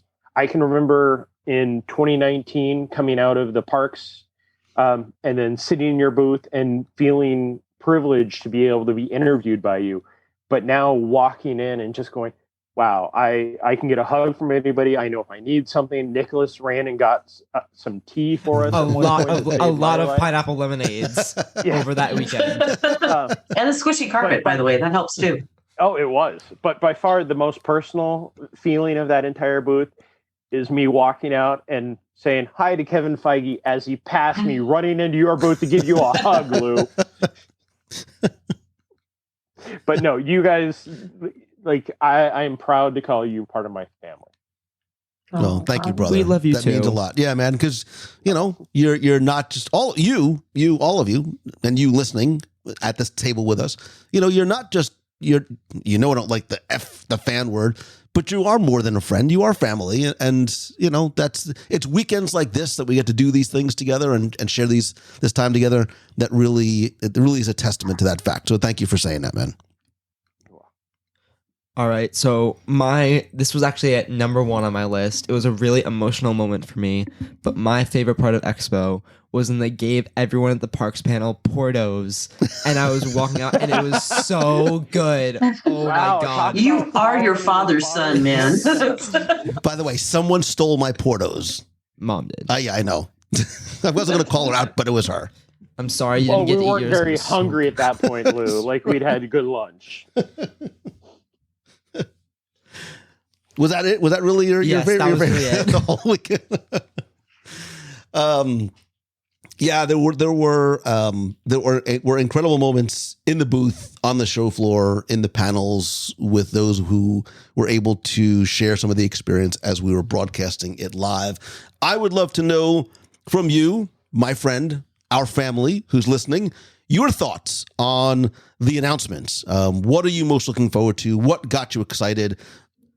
Whether you were there or watching at home, what was your sort of one moment, emotion, takeaway from D23 Expo? There's a couple of different ways you can let me know. I'll post this in the WDW Radio Clubhouse, is where our family gets together for fun, stress-free, drama-free conversations on Facebook at wdwradio.com/clubhouse. You can also call the voicemail. I'll play it on the air. Share your thoughts by calling 407-900-9391. And then, of course, whether you want to come to Expo next time, go anywhere in the world, go and visit Becky and her amazing team, by the way, over at Mouse Fan Travel. You can find Jeremiah over at laughingplace.com. Jeremiah, anywhere else they can connect with you on the socials? Instagram, laughing_place, Twitter, laughing_place, Jeremiah Good at Instagram, Jeremiah Good at Twitter. I know that you guys didn't get a chance to video everything because I was sitting next to you, Lou, and I had my hand up for the entire 2 hours, so I'm going to plug this. If you guys do want to see the highlights of the parks panel and a lot of the different panels that we were able to go to, the Laughing Place YouTube did a lot of the legwork. So if you didn't get a chance to and you do want to see those, a lot of that is up. And you can hear Lou and I going quite often in the parks panel. And I will certainly link to all those things in the show notes at wdwradio.com. Becky, Jeremiah, and Nicholas, I love and appreciate you. Thank you for the best D23 ever. When can we do this again? Let's just go 2 get years? more Portos. Yeah, I need Portos in my life now since I've heard about it. You know, there is a Portos When like can I do this mile and a half again? from Disneyland. Well, when Daredevil comes to Disneyland, the three of us are flying out. In and out, Portos. Daredevil. Done. All you really That's need. Done. One day, in and out. That's all we need. I will absolutely do it. We'll make it happen. I'll be there Friday.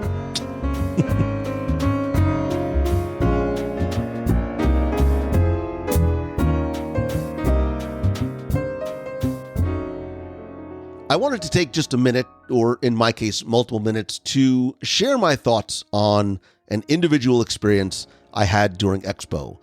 And I normally don't share very personal experiences, especially if and when they are one-offs and not repeatable, etc. And there were many moments, I think, that we all experienced from Expo that we didn't talk about, including being in the booth and having folks and friends like Jeffrey Epstein and Michael Vargo from D23, Brian Crosby from Marvel, Ridley Pearson, Disney legend Tom Nabby, and my friend and president of Marvel Studios, Kevin Feige, going out of their way to come by and chat for a little bit in the booth.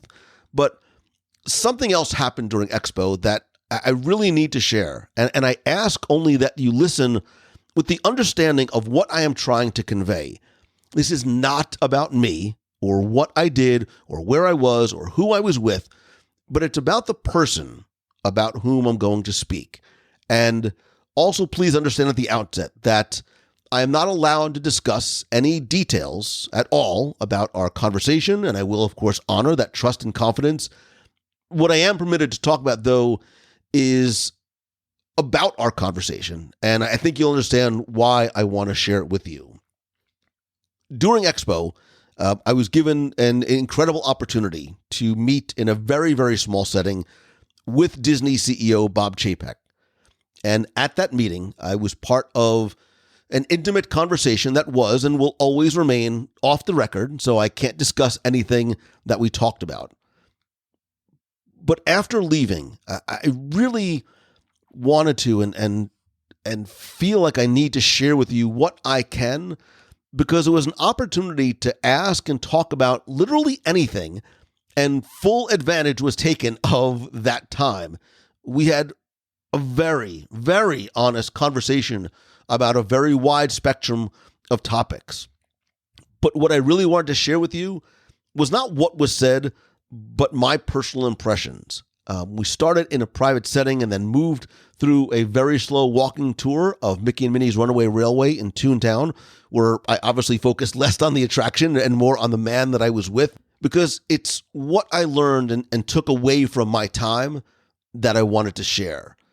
Because I had a chance to see a side of Bob Chapek that was not the corporate CEO, not the person reading from a script or a teleprompter or on an earnings call with and for investors.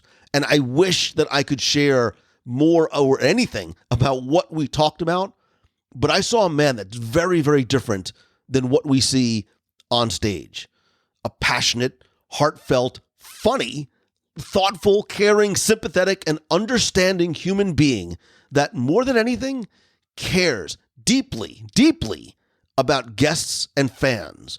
He was remarkably candid and very forthcoming, and I only wish that you can see and hear that side of him, as I think you might be surprised at who and what you see. Because I think it's very easy for people to be critical and point fingers at the CEO of a company, which is understandable because he or she is ultimately responsible. But I think too often we see and hear and read information that is attributed to somebody that might not necessarily be who they are. And I want to make something else clear. This was not sort of something done for publicity by a PR team. This was something that he asked for. He asked for this meeting, and he said, "Ask me anything." And I mean anything. And some of us in that room did just that. And he never shied away from answering anything. And he was honest, and he was forthright, and he was so very human. And I think it's so easy for people online, especially protected by the veils of anonymity, to get a little or a lot of keyboard courage and direct their comments, and yes, even frustration and anger to an individual without maybe knowing that person and the reasons why thoughtful and often very, very difficult decisions get made. And I know I'm dancing, and like I do in real life, not very well, but I'm sharing this because my hope is that someday you, everybody, can and will see this side of Bob Chapek, unscripted, authentic, and personal. I don't know if it ever can or ever will, but it's something that I wish for, something that I wish for you, and something that I hope for Bob as well. And you know, when we left the first location and then did a walkthrough of Mickey and Minnie's Runaway Railway, which I can't talk about either, I watched and listened to him more than the Imagineer who took us through or what was happening in the space itself. I watched and I listened, not just to the conversation I was having, but others were as well. And I saw an excited, knowledgeable, and passionate fan who just happens to be the CEO. And I left that experience with a new appreciation and respect, and more importantly, understanding. And that's what I am hopefully conveying in this difficult dance I am trying to navigate here. And I know what you might say, that I'm only saying this because of the opportunity that I had. That is not true. It never has been. It never will be. I wasn't asked to, nor obligated or expected to share any of this with you. And I get nothing by doing so. And there's no benefit to be gained by sharing this. And I know that I might be opening myself up to negative comments and feedback and criticism. The internet? Mean? Never. But I felt it was important for me to share this experience and my honest, because that's all you're ever going to get from me, takeaway feelings with you. So I only ask that maybe when you see something that disappoints you, as well as when you see something like an expo that excites you, that it's easy to choose on your own who you feel should get credit and who should get blame. but always remember that there's a real person on the other side doing an incredibly difficult job, but who cares about you, us, the fans, way more than you might think. I'm not sure if I articulated that well, certainly within the confines of what I am able to say, but hopefully I was able to express my meaning and my intent and my takeaway with you. And I appreciate you indulging me a few minutes to share this story with you.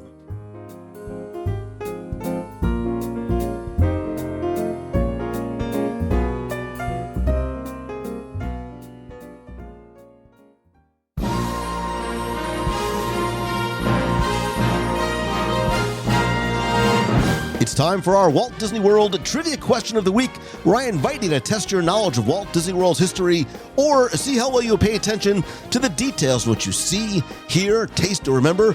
If you think you know the answer, you can enter for a chance to win a Disney Prize package.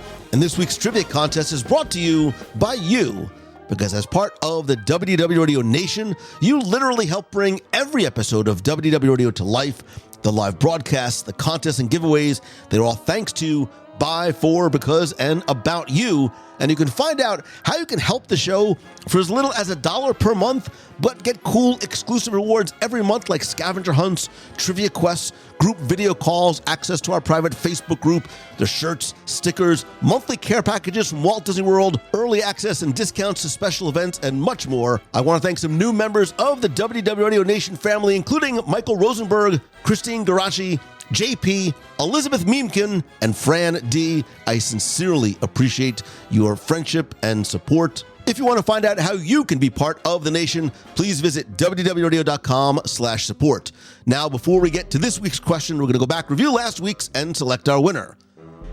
But first things first, I had a bit of a mental hiccup last week. Let me explain, in case you haven't figured it out already. Last week, I talked about Leonardo da Vinci as he was the answer to our trivia contest, and I meant to say that although many people believe he's in Spaceship Earth right before the Michelangelo painting the Sistine Chapel scene, the individual that's there is actually meant to represent an amalgam of Renaissance artists, etc., and not Leonardo da Vinci individually. However, my brain and my mouth weren't cooperating, as often happens, and I realized it later on that night. What I did, I ran into my room, fixed the file, but if you downloaded the show early, you got the Looney's sleep version, so I apologize and appreciate the multitude of emails and messages correcting my mental hiccup. Anyway, I'm sorry about that. I'm human. I make mistakes. Let's move on to last week's trivia question, where I asked you to tell me what character once hosted the Sorcerers of the Magic Kingdom game. Thanks to all of you who entered, got this one correct, and know there was, of course, Merlin the Magician, who actually was once played in the parks by Jim Korkis, who was our guest last week. I took all the correct entries, randomly selected one, and last week you were playing for a prize package that included a WDW Radio pin, mug, and a mystery prize. And last week's winner, randomly selected, is Kellen James. So Kellen, congratulations. I will get your prize package out to you right away. If you played last week and didn't win, that's okay, because here's your next chance to enter in this week's Walt Disney World Trivia Challenge. So this week, I'm going to take you over to Disney's Animal Kingdom, where I want you to tell me what food comes flying out towards your face at the end of It's Tough to Be a Pug in the Tree of Life Theater. What food comes flying at you at the end of It's Tough to Be a Bug? You have until Sunday, September 25th at 11:59 p.m. Eastern to go to WDWRadio.com. Click on this week's podcast. Use the online form there. You're once again going to play for a mug, a brand new WDW Radio pin, and a mystery prize. So good luck and have fun.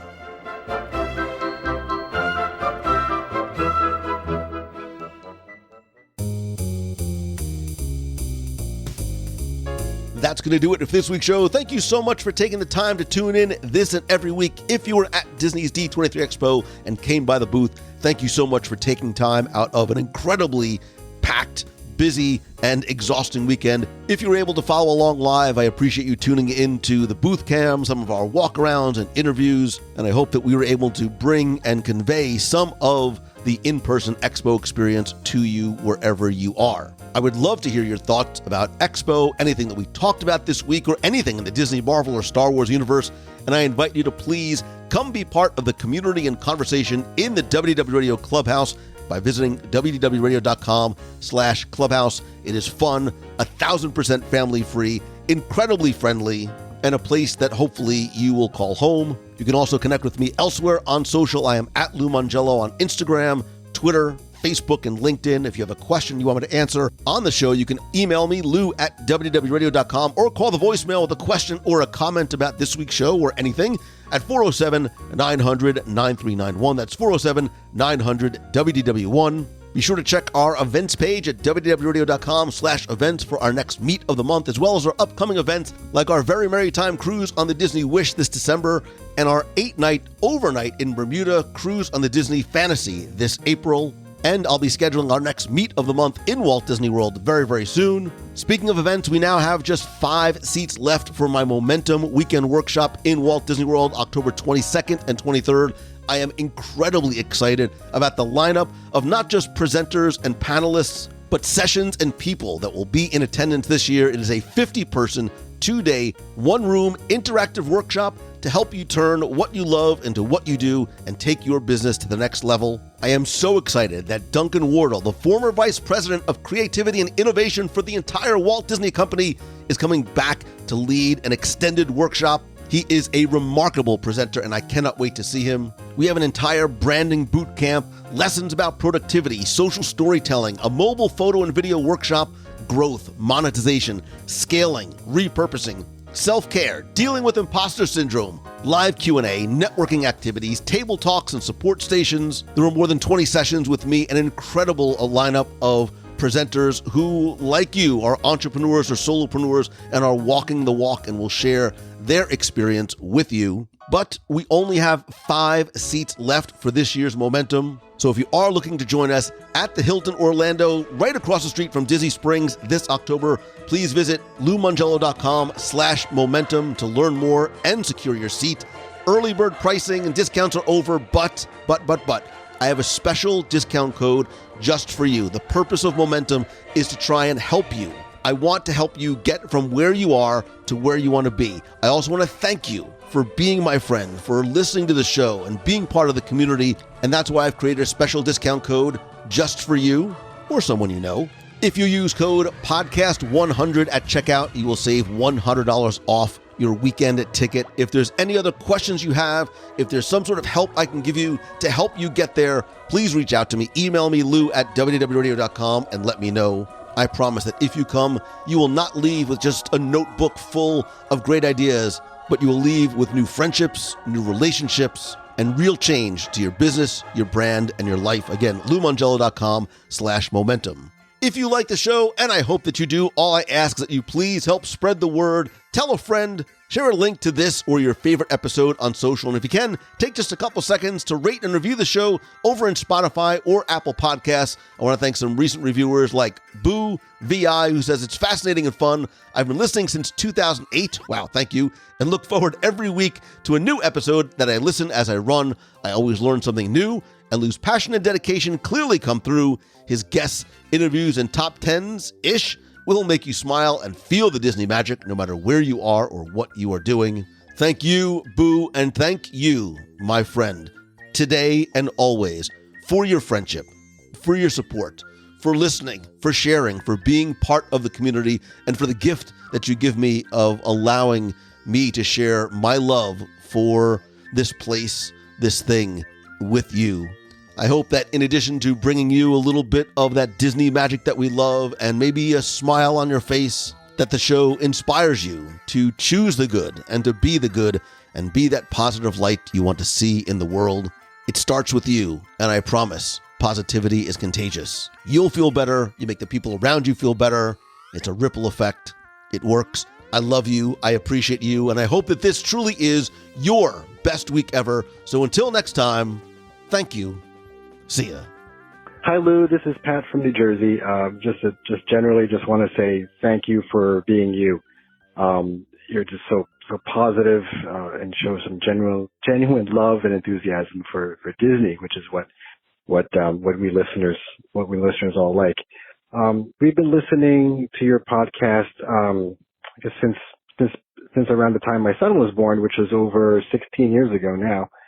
And of course, we're all listeners now, and we just love it. What we like is that you have real deep knowledge of Disney, and especially Walt Disney World and the cruises, and your enthusiasm for it really shows through, which is great. I mean, most recently, your past couple podcasts, I think 689, you were talking about your wish list or your predictions for what's to come, and that's the kind of stuff that we like, along with the history and everything. We love that. We love just thinking along and imagining with you, as well as the one you just had.